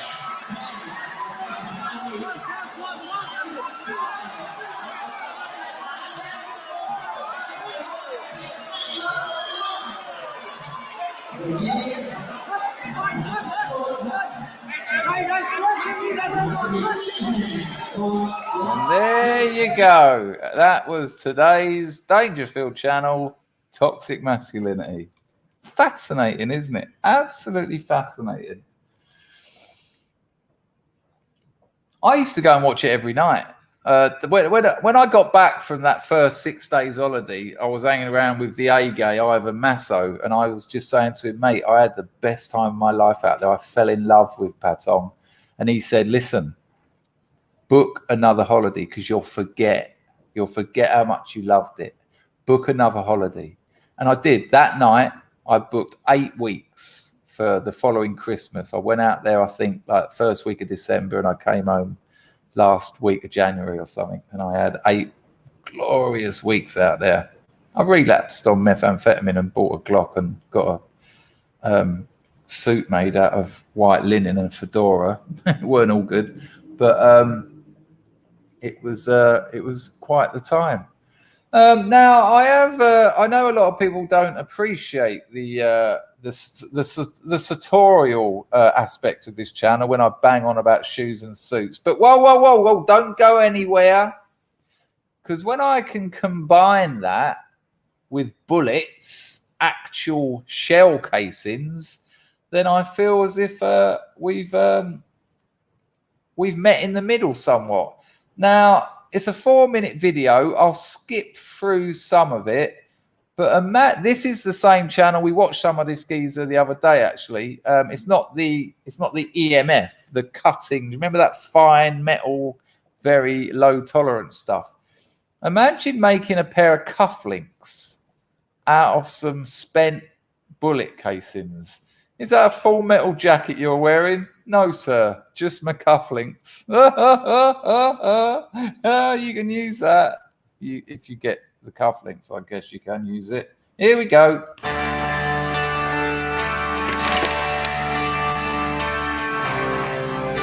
So what are they? They're 50 cal, are they? They look pretty big. Anyone know? Thanks, Pax Max. That was very kind of you.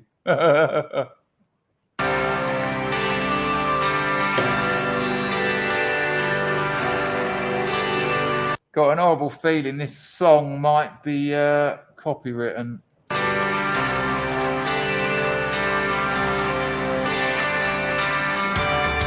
Does anyone recognise the music, or is it like a YouTube standard? Well, just in case. So that's quite an interesting little polisher, isn't it? I suppose that's tumbling in a sense. Give them a good tumble, a little bit of abrasive and some liquid. Yeah, well, literally tumbling. Look at that. He's got a little tumbler in his garden. Because of the products we make and sell, I know about tumbling, but they'll be a bit bigger than that. Or you're going to be fucking there all day. Look at the size of those casings. Good Lord. There's certainly some propellant in there. It's a little bit more hands-on than the EMF we saw yesterday, isn't it? Oh, that's putting my teeth on edge, knowing what noise that would make.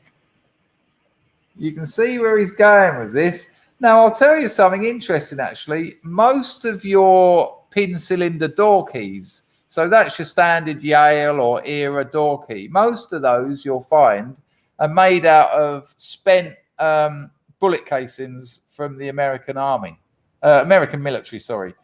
They recycle all that brass, and most of them are made into keys. There's a video on YouTube where they show you how they do it, but I know that because I have to obviously buy a lot of blank keys.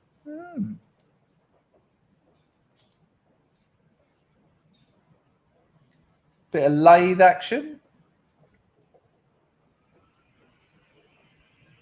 Oh, look how he removes the wobble. I quite like that.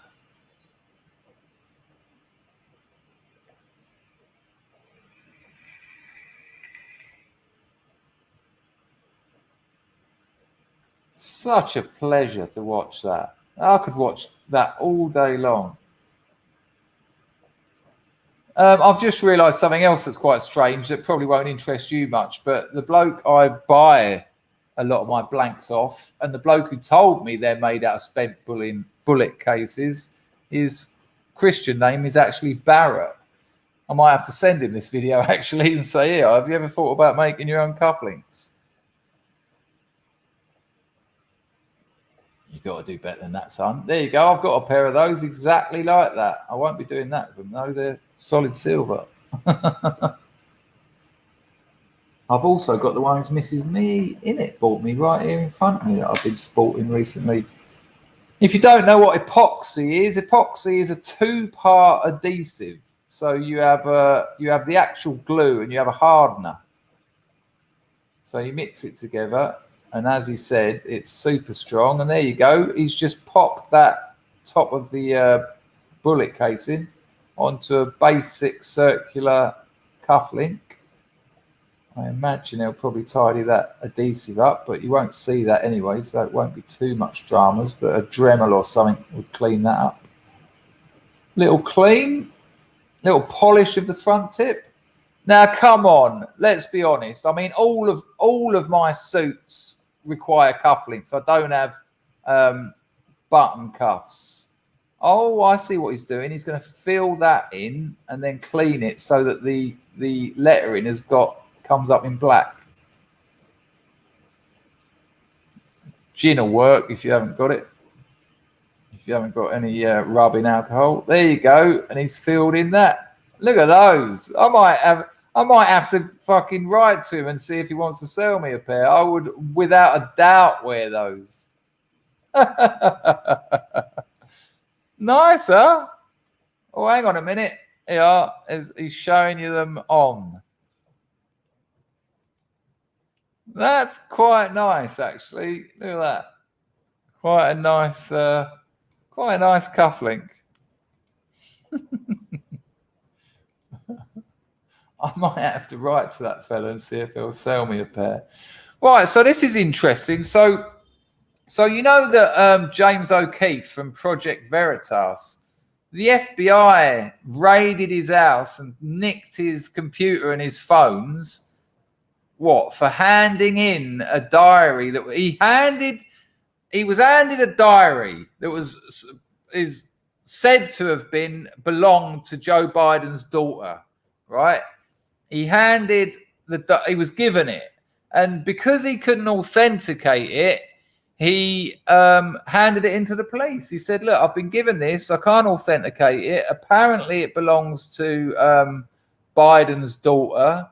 It's got some very shocking stuff in it, but we can't authenticate it, so I'm going to give it to you. And next thing you know, the New York Post, I think it was the New York Post, covered the story that the FBI raided him within about an hour of them raiding him. I mean, that sounds well dodged to me. Mars says, I'll see if my nephew has any turning videos. Yeah, happy to shill your nephew's channel here. Not a problem at all.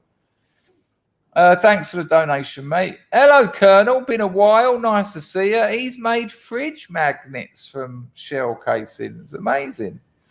Well, Carlson, you need the shirts for them, but the reason I don't wear button shirts is if you wear proper cuffs and proper collars, you can get the cuffs and collars replaced. Well, it's very hard to replace the standard collar because most tailors won't do it. So that's why I tend to wear cufflinks. And they're nicer. Cufflinks are a lovely touch. Because when I have my suits made, I don't anymore. Well, I had one made in Cambodia for like 100 quid.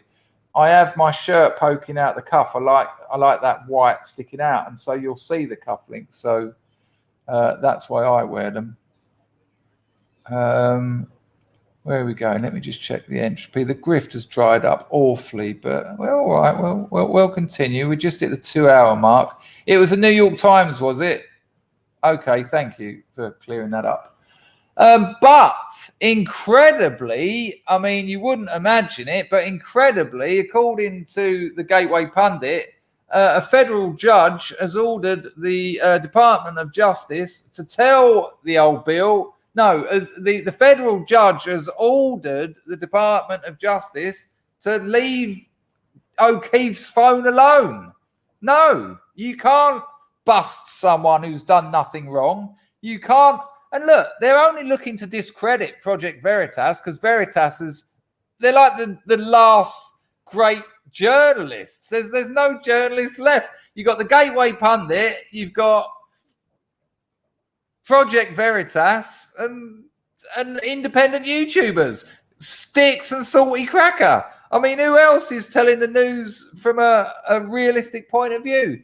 Let's have a look from the Gateway Pundit. You've got to sub to the Gateway Pundit. Cracking. I don't know what you'd call it. Website. Federal judge orders Department of Justice to stop extracting data from James O'Keefe's phone after FBI raid. There's James O'Keefe. A federal judge on Thursday ordered the DOJ to stop extracting data from James O'Keefe's phones after the FBI raided his home. Last Friday, the FBI conducted a raid of 2 New York addresses of people connected to Project Veritas as part of an investigation of how Ashley Biden's diary was made public shortly before the 2020 election. But don't forget, people, James O'Keefe handed it into the police. He said to them, I was handed this. We can't validate it. We're not going to publish it. We think you should have it. The FBI have just totally exploited the situation to discredit Project Veritas. They're looking for shit on him. They want to find something on his phone. They also want to scare whistleblowers away from talking to him. James O'Keefe isn't safe. You know, the FBI have got hold of him. You know, your name might be published.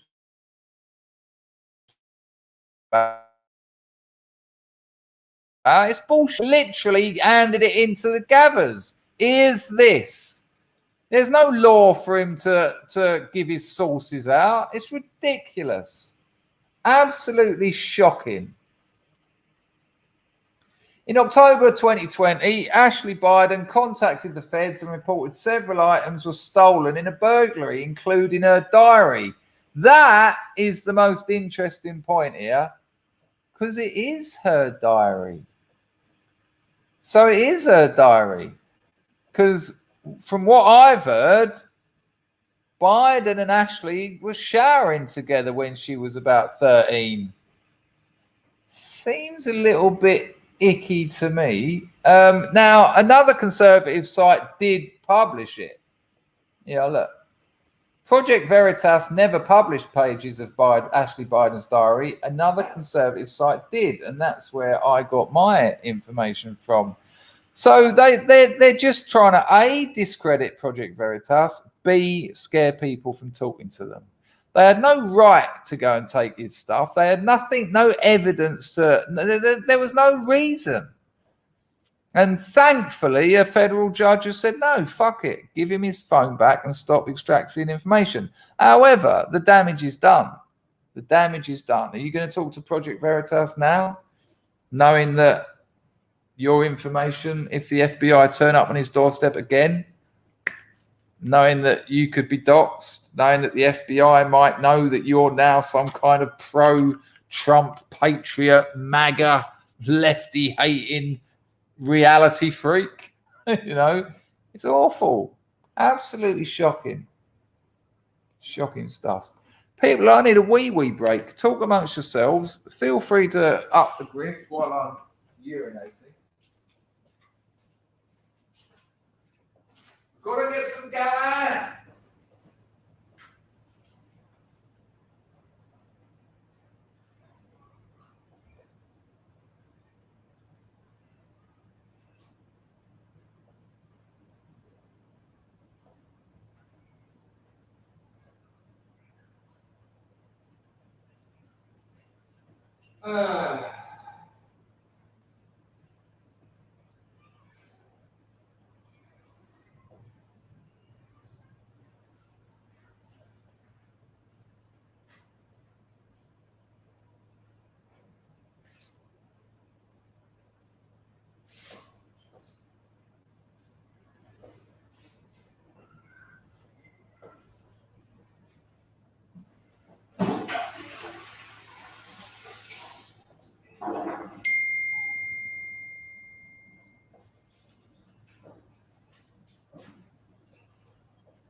Hi, people. Right, we're 2 hours in. I think we'll probably get about another 25 minutes out of this because I've got to go shopping today and I've got to get some Galan because I'm predictably addicted to them now. So good. Bamboo stuffed with rice, coconut, jackfruit and beans. I had a full English breakfast this morning, so I thought I'd better go a little bit more native. Your friend of mine, Memology 101. I'm not going to tell you anything about this. You can just enjoy it for what it is. Ladies and gentlemen, Disney decided to pander to your friends of mine, Pride. Let's have a look what happened.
That's it, girls. No more Disney TV for a while. If you're not subscribed to Memology 101, you should be. Right, let's have a look at what's going on in glorious Scotland with the Scottish Nationalist Party. Did I say Nationalist Party? They must hate that so much. They could not be further from nationalists if they tried, and believe me, they try. This is from the Telegraph. Brace yourselves, people, because this is nuts. Absolutely nuts. Let's have a look at this.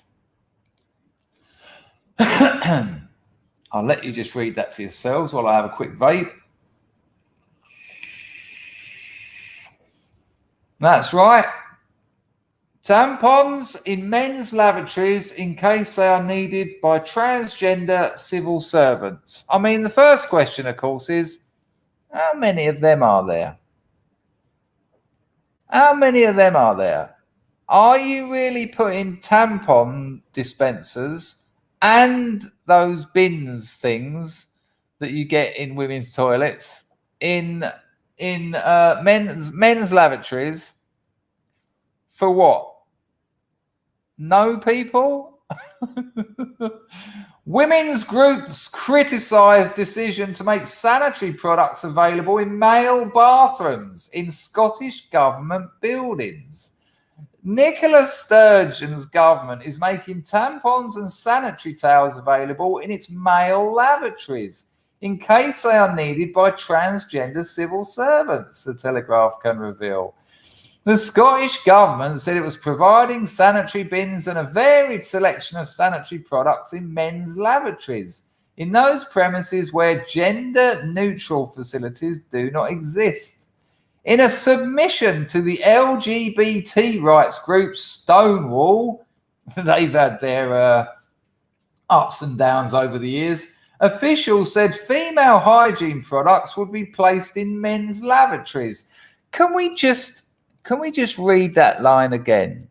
Just to get, if you want to grasp, if you want to get a grip on just where we are and the difference between reality and truth and its other, that line there sums it all up.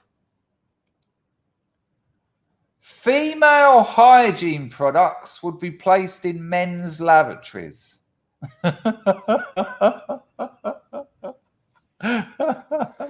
Female hygiene products. Why? They're men's lavatories, surely. You just said that. Close to meeting, conference rooms and main entrances to premises.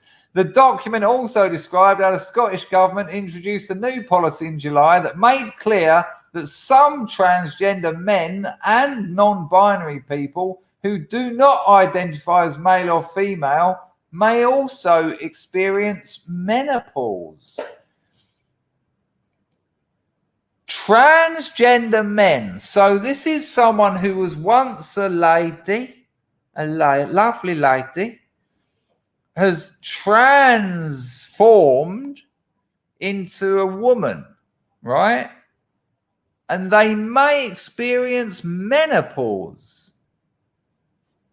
Now, I'm not a doctor, I'm not a scientist. My understanding of biology is kind of basic. But is that really, is that a thing?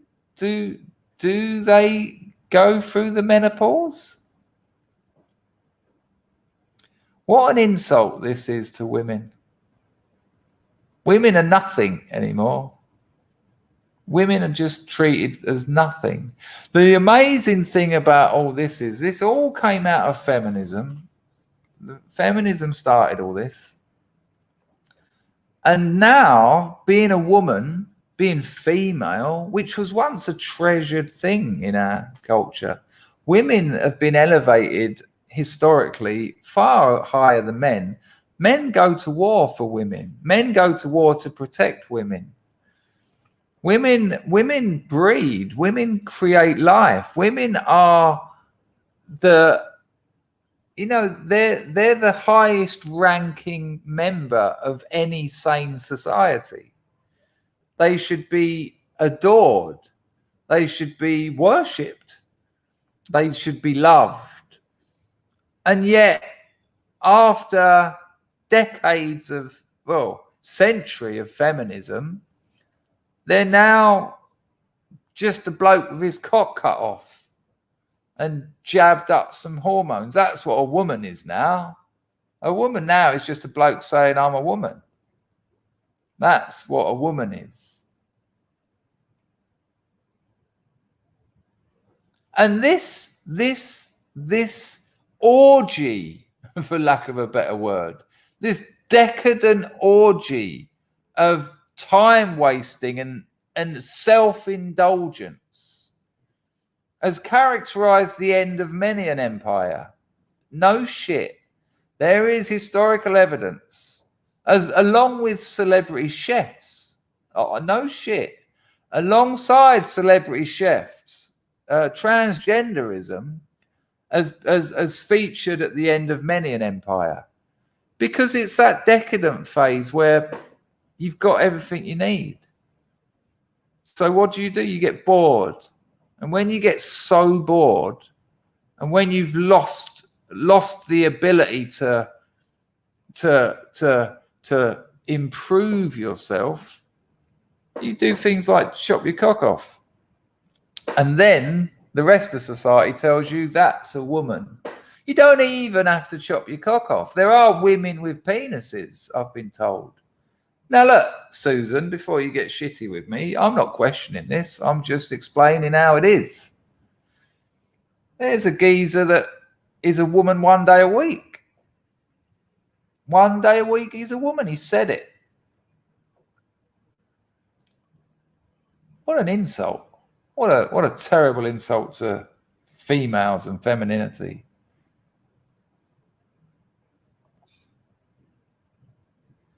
And this is where it gets really dodgy. In another move, really dodgy, check it. In another move aimed at helping this group of civil servants, the 209-page submission said that they were permitted to use the title MX, on government computer systems and staff directories rather than Mr., Mrs. or Ms. Now, there's an issue here with reality. There's an issue here with statistics. Apparently, someone's cooking something lovely. I hope I haven't left my pan on. No, all good. Whoa, we nearly had guitar down there. Let me put it in its proper place. In a skip.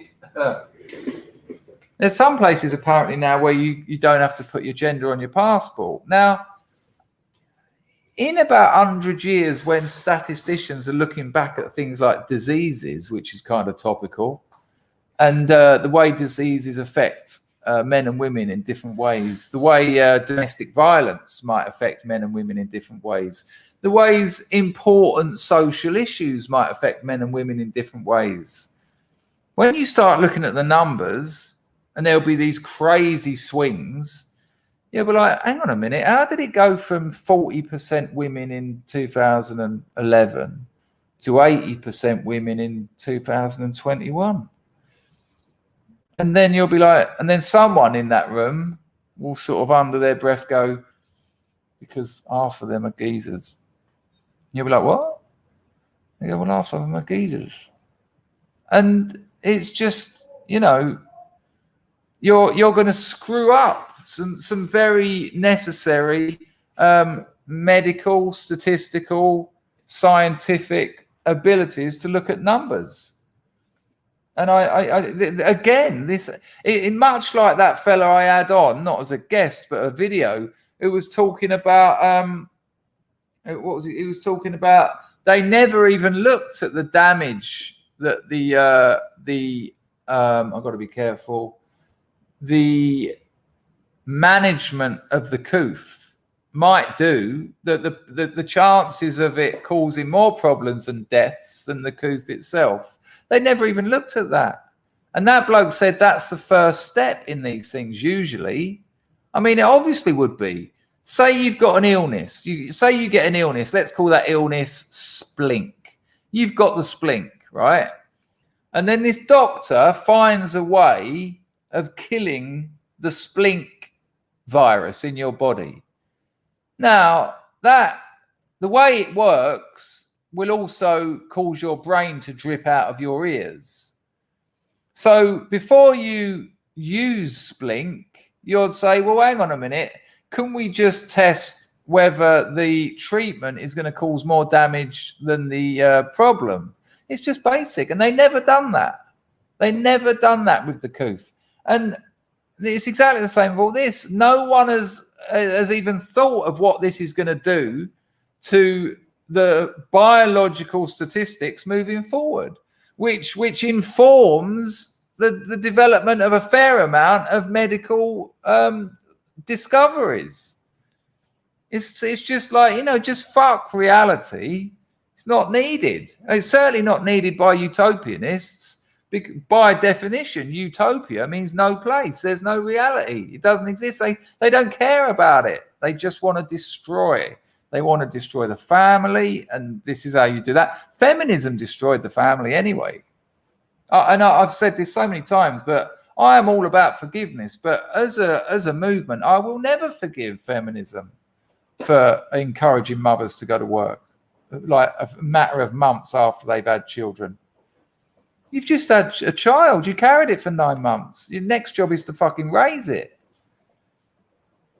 And most working class women who end up working because they're pressured into it by a society that elevates feminism as some kind of progressive manner, they end up not ending up with any more money because most of the money they earn goes into paying someone else to care for their fucking kids.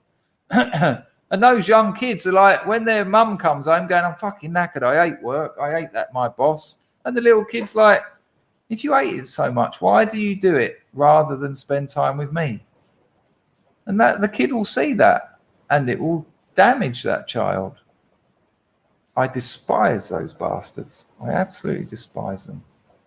There's not much more to look at there. I mean, you got the gist of it. In Scotland now, there will be tampon machines in men's toilets for men that need them. I wonder how many of them will get vandalized and ripped off the wall and thrown out the window. I wonder how many men will be getting drunk and putting tampons in their mate's beer. When your mate goes to the toilet, a couple of them in his whiskey, when he comes back, he just looks like he's got a fucking glass of ice cream. Oh, the old rain. I don't rain. I've got to go and get my Galan. Good Lord. Right. This is halfway through an interview. Tucker Carlson talking to your friend of mine, truck driver, New Jersey State Senator Select, Edward Durr, who obviously won the New Jersey race, which none of the mainstream media is talking about, this $160 budget winner.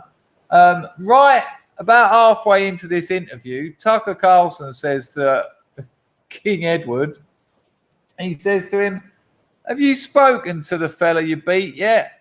And this is what he says. It's quite a nice little bitch slap, actually. Check it.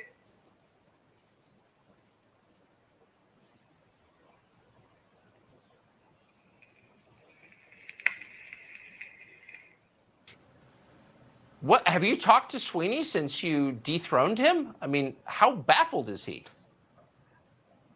Yes. We had a phone conversation yesterday after he had given his press conference to the media, and he congratulated me and just wished me luck, to do well for South Jersey.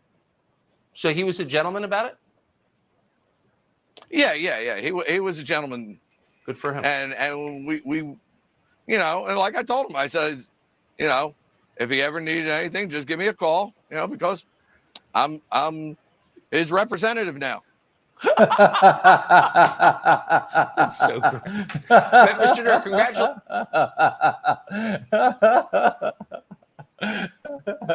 No problem. Thank you very much. And look, you know, now I'm your rep, you got my number. Let me know if you need anything. Go on, fuck off. Dong. Awesome. Absolutely awesome. And that look at his boat race at the end there. Look. After saying that, look at him, Edward Durr.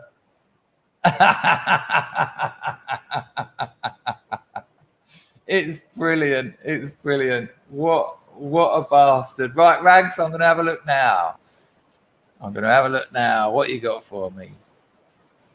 What one, Rags? The last one. Okay. Right, hang on. So this has just come in. Rags, it's too long. It's a whole video by Bearing, which means bloody idents and VPNs and God knows what. All right, we'll have a look at a bit of it. But I can't watch too much of Bez's videos. Right, hang on. So we're going to watch a little bit of your friend of mine, Bearing, who I was on his channel. No, he was on my channel not so long ago. Okay, not Bearing. Right, okay. Right, where we going? Can you hear it absolutely rashing down outside? Good Lord. Right, hang on. Okay, so this is a clip from Bonnie Ladd. I'll put the link in the description now. You should subscribe to Bonnie Ladd. He's a Bonnie Ladd actually, and he makes cracking little videos. I didn't mean little in any way. I'll put a link to this video in the description, and we'll have a look at it. Sorry about the rain. This is this fella. I can't remember his full name. It's Dominic something. Maybe it will say it in the comments. No, he's a Polish minister anyway, and we all know what's going on at the Belarusian and Polish border. So check this out.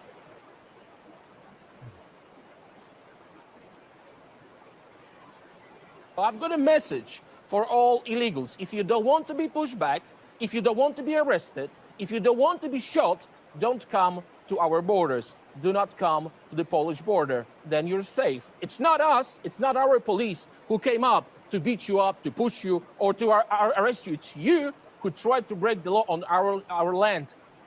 Good Lord, why can't we have people like him in the UK? I mean, it's simple. If you don't want to be freezing cold, if you don't want to be shot, as he said, if you don't want all the hassle, don't try and illegally go to someone else's country. There's a border there. The giveaway will be all that razor wire and all those men with guns. You know, it's kind of obvious. What's his name, people? It's Dominic something, isn't it? Anyone know his full name? Because that would be quite nice to know. You can hear that rain, can you? Sorry about that. Well, it's nice for you, but I've got no food in the house. And so I'm going to be a bit fucked. But sometimes it ends as quick as it starts. This is quite an interesting little clip from mythology 101. You know, it's hilarious, actually. Biden's Build Back Better. Well done. It's not Make America Great Again, is it? But mythology 101 has called this one Building Backwards Better. Check it.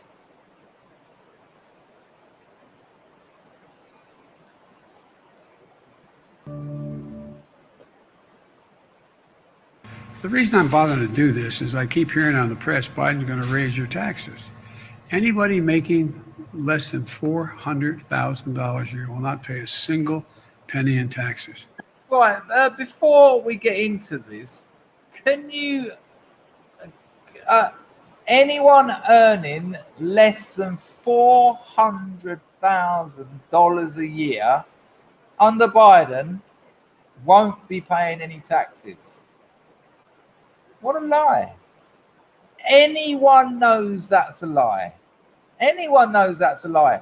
Because if you're telling me you're going to tax the big boys, they're going to leave your country. Anyone earning over $500,000, they're off some. This is bullshit. If you're going to try and make up that kind of bollocks, what's the word? If you're going to try and make up that kind of, I can't remember the word, out of other people's tax, they're going. You're going to have to be taxing other people at 80-90%. They're not going to hang around like that. No, not revenue. That's not the word I was looking for. There's another word. It doesn't really matter. You know what I mean. But that's insanity. That, you know, you're what's the fucking word? Come on, Lumi. Shortfall. Thank you. If you're going to try and make up the kind of shortfall where anyone earning under 400,000. If you're going to make that shortfall up out of people earning more than that, you're going to be taxing them at 80, 90%. They're either going to stop working or they're going to fuck off. This happens whenever this happens, that's what happens. This is madness. That's not the point that mythology is making, but we'll take it back a bit. And I'll mute the mic so you might actually be able to hear it as well.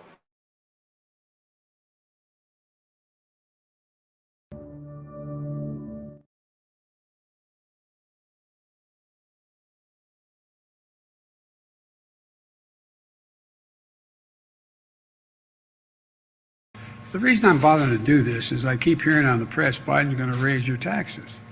Anybody making less than $400,000 a year will not pay a single penny in taxes.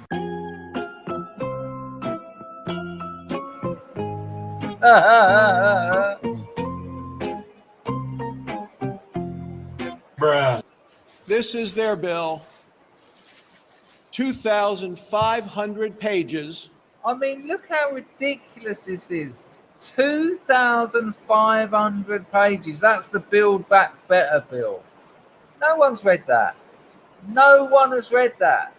Even the people that wrote it haven't read it because it would have been subbed out to loads of different people to do half a centimetre each. And the word I was looking for was deficit. Nice one, Ian. That's crazy. Look at the slab. Look at that slab of bullshit. That will just be, you talk about word salad. That, imagine listening to Kamala Harris talking in your ear for 5 years. That's what that is. Just absolute codswallop.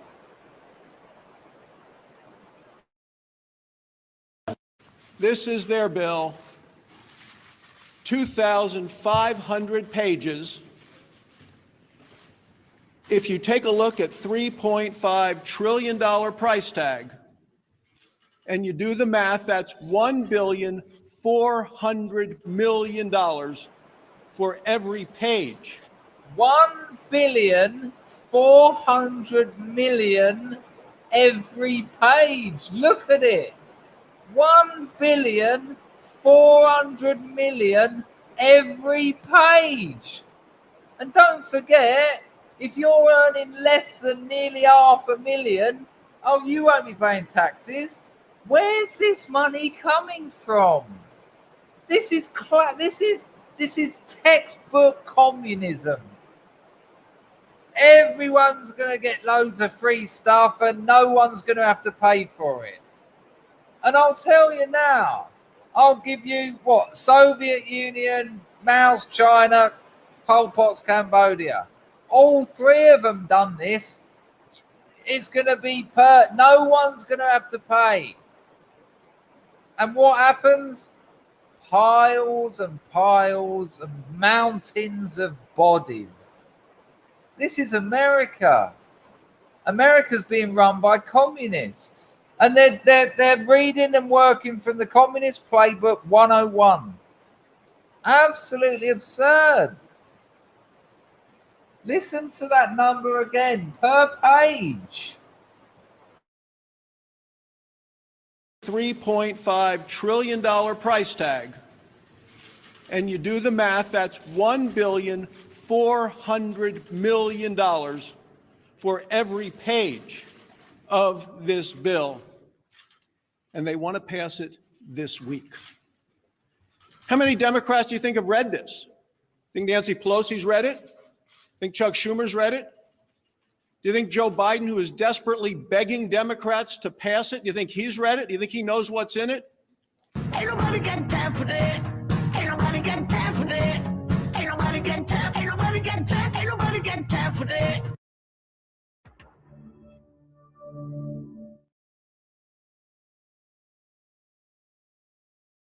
Muted. Sorry, we got there in the end. No one's read that fucking thing. Biden hasn't read that. Biden can't read that. Biden faints after half a page. Pelosi, as if Pelosi can even focus. She's too busy trying to hold her teeth in. And as Ian said as a joke, he's right though. He's absolutely right. They dropped, this is the second one of these bombs they've dropped on them. Here, this is going to Congress in 2 days. This is standard communist practice. It's like a hypnotism. It's just like a hypnotism. It's madness. That ain't nobody got time for that. Ain't nobody got time for that. Absolutely shocking. But listen, I don't want to leave you on these black pills because these recent gubernatorial races are the start of a massive winning streak in America, and I'm confident about that because this lot have been fully exposed for exactly what they are. They're liars. They've got no sense of how to run a nation. They want to destroy it, and the bottom line is they're communists. They're communists.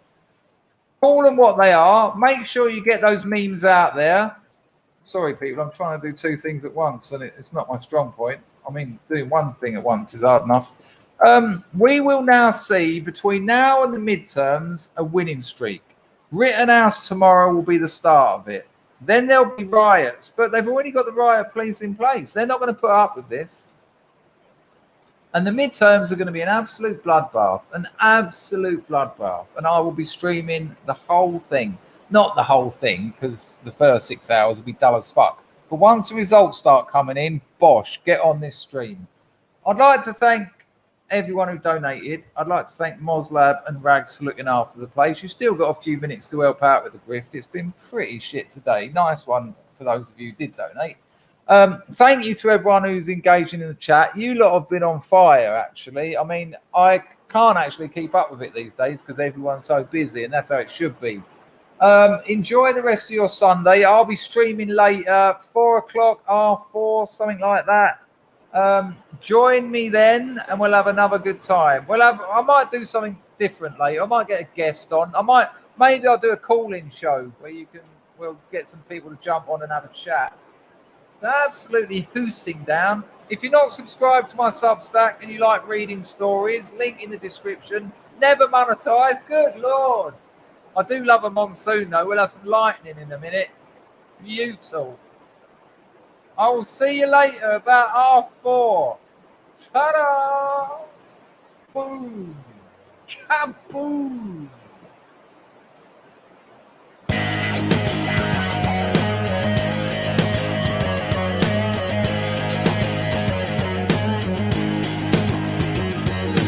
Tell your daddy you're fighting good. Feel the glory he said you would. Tell your mama you're coming home. Over all of that deafening drone. But you'll realize you've been sold when you feel the enemy's cold hard steel. Oh, it's absolutely whashing down at the moment. Feel the dawn of your final day. Feel the fear and go anyway. Get a ride in that big black plane. Kill your conscience and numb your brain. But you'll realize you've been sold when you feel the enemy's cold hard steel. Oh Lord. Because the wheels already been rolled when you feel the enemy's cold hard steel. Yeah, madness, isn't it? So.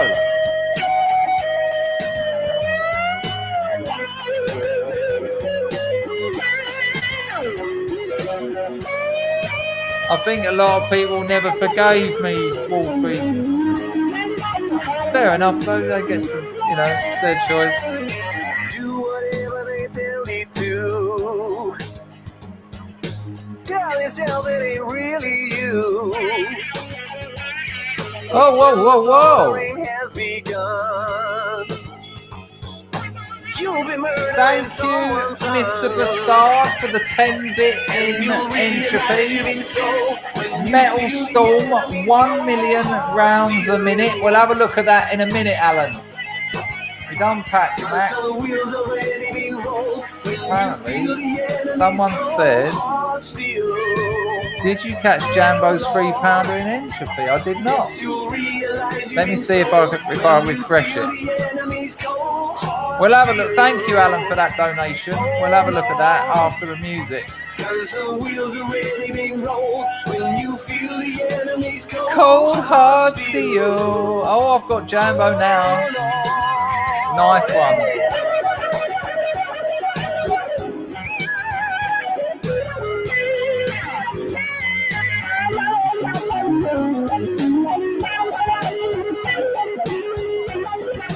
Nice one, Jambo, for the Sunday £3. There it is. Thank you, Pax Max, for reminding me. And thank you, Alan. We'll have a look at that clip. I'll crank it up now. I hope Alan's still here and didn't think I missed that. There you go. Right, we ain't going anywhere yet because Alan has sent us, if we can stop that, and then stop that, and then pause that, and then go back to here, go back to here. Hello, people. So those of you who hung around, Alan Bastard, you still here, Alan? Not Alan. Hello, Alan. Not Alan, that Alan. Hello, Dawn. Oh, we're just wrapping up, love. Maybe you've been here for a while and I didn't see it. Oh, Alan's going to think I missed his bloody super chat. That's a shame. But we'll have a look at it, though. This metal storm. Check this thing out. Supposedly fires 1 million rounds a minute. I think we'll have a look at this. I'll have to apologise to Alan Bastard in my Telegram if he ain't here. Are you here, Bastard?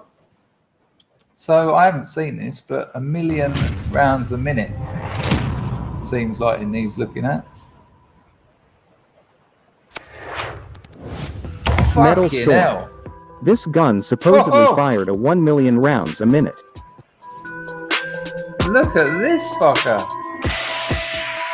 My God.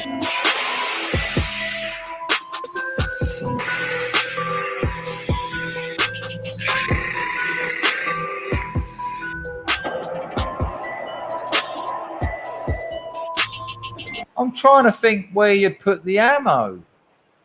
Where would you put 1 million bullets for a minute's firing? Gaffney says electronic multi-barrel. I don't know anywhere near enough about it. Me too, Linda. I will be getting a couple too. It's quite easy out here. What's an electronic multi-barrel?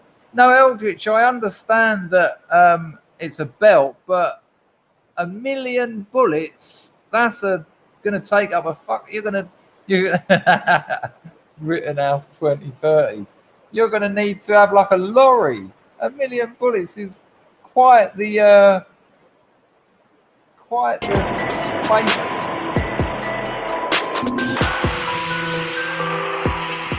Here's what you need to know. 1 million 9mm rounds could cut through a tank like a hot knife through butter. Shit. Until the invention of the That was a tank.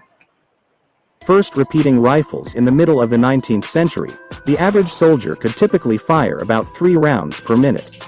The truly skilled might have been able to get off the occasional 4th round, which is why for centuries armies lined up in mass. It was essentially the only way to ensure that some of the rounds would hit their targets. Yeah. Weapons such as the Gatling gun and the Maxim machine gun changed things in a huge way. The latter was capable of firing 500 to 600 rounds per minute, and within decades... You can fire them in Cambodia, but it's 500 quid a day. But you don't only get to fire that, you get to fire everything. It's like a £500 day shoot loads of guns session. Weapons such as the General Dynamics M61A2 took rate of fire to an impressive 6,000 rounds per minute. Wow. Yet even that impressive weapon pales in comparison. Look at that. What the fuck is it? To the Metal Storm, an experimental weapon platform that could fire a reported 1 million rounds per minute. While that might sound like the latest high-tech super weapon, Australian-based Metal Storm Inc. actually started developing its 36-barrel prototype system in the 1990s. Unlike modern machine Metal Storm, though. guns, this weapon is unique in that It's like something out of Warhammer 40k, isn't it? it has no moving parts, but still manages to fire 180 rounds in less than 1/100th of a second. With its special caseless 9mm ammunition, no armor in the world would be capable of stopping it. Right, hang on. Caseless armor. So is that a bullet without a shell on it? I'm guessing that's just the lead. That's just the lead, right? Matt, be careful, son. Eldritch says this thing looks like a printer using bullets instead of ink. Yeah, I imagine so.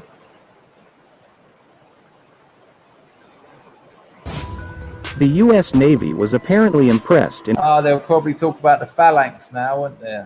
Oh, it has a plastic case. Okay. in 2007 even announced that it would purchase the system for use on its ships. However, more than a decade later, Isn't there something absolutely glorious about seeing an aircraft carrier with all its like protection ships? You've got a couple of subs either side there. It's quite amazing, isn't it? Absolutely fascinating. John, what would that be? What have we got here? That's an aircraft carrier. What are these? Are these all just frigates or whatever?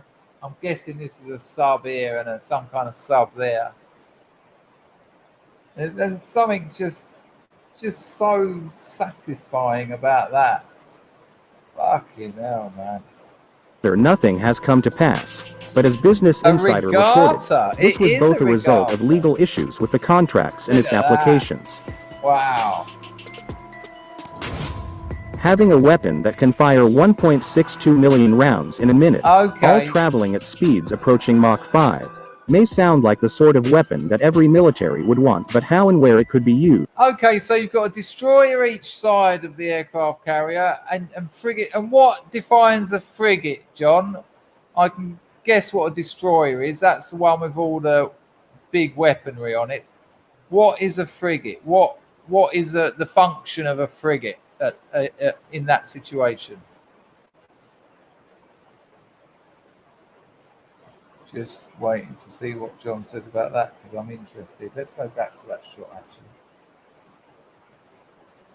So these are destroyers here, and these are frigates, I'm guessing. Destroyers are anti-aircraft, frigates are anti-submarine. There you go. Absolutely learned something. And these are subs, right? These two. You know what? I might have to watch The Hunt for Red October later. People, if you haven't seen The Hunt for Red October, a very much underrated movie. You must have seen it, John. Oi, Rags, I'll play Battleships with you. We could probably work that out on Telegram. I love a game of Battleships.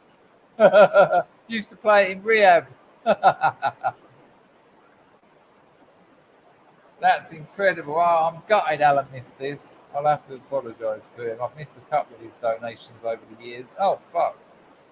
We'll have a little bit more of this. There's still 80 people here. Yeah, I thought you'd say that, and that comes from a Navy man. Livy likes it as well. Yeah, I might have to watch it this afternoon. What a story. What a story.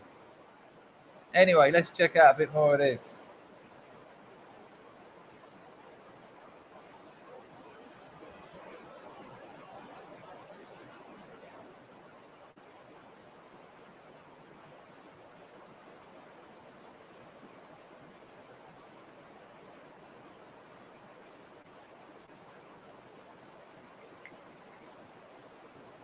Fucking hell, look how many rounds I have to load up for these things.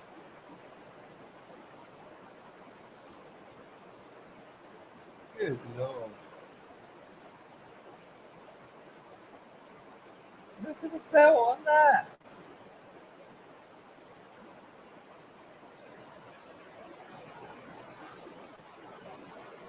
Oh, sorry, you've got no audio. Apologies, people. I'll take it back a bit, but it's been mainly music, to be honest with you, so you haven't missed much. In service. Yeah, the bit I saw in, he just doesn't like the whole calling people addicts and all that.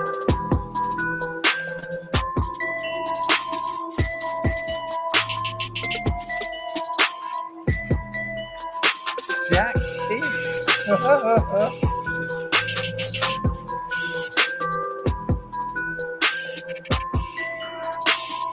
fucking belt. Look at that. Good lord. I bet that helicopter starts rocking when they fire that.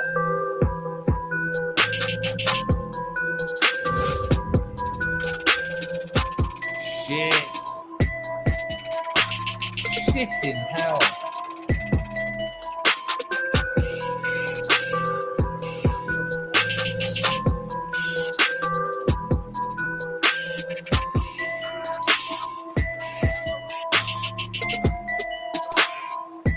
Wow.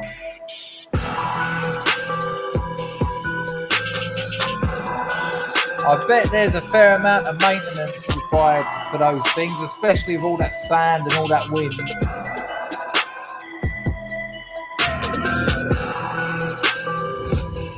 Whoa, look at that big boy. Fuck me.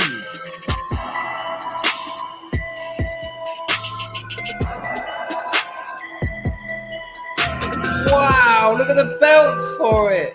Fucking hell. Is that on the front or the back of the plane?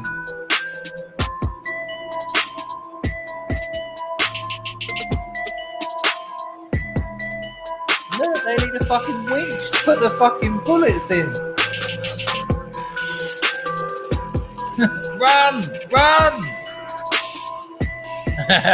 Go on, Rags. Okay, it's at the front, right. Whoa. Bye.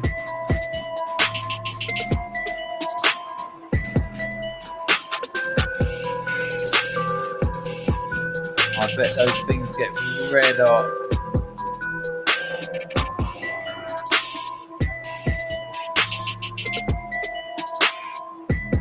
My God.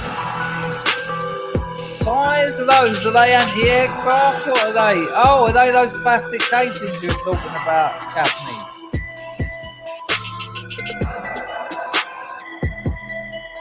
I've been thinking the same, Broken Silence.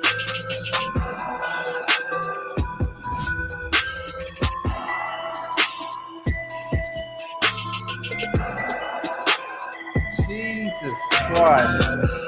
Well, there you go. That's a channel called US Defense. I'm a little bit gutted that Alan donated and missed it out. There you go, people. I'll see you a bit later. Ta-da! Take care.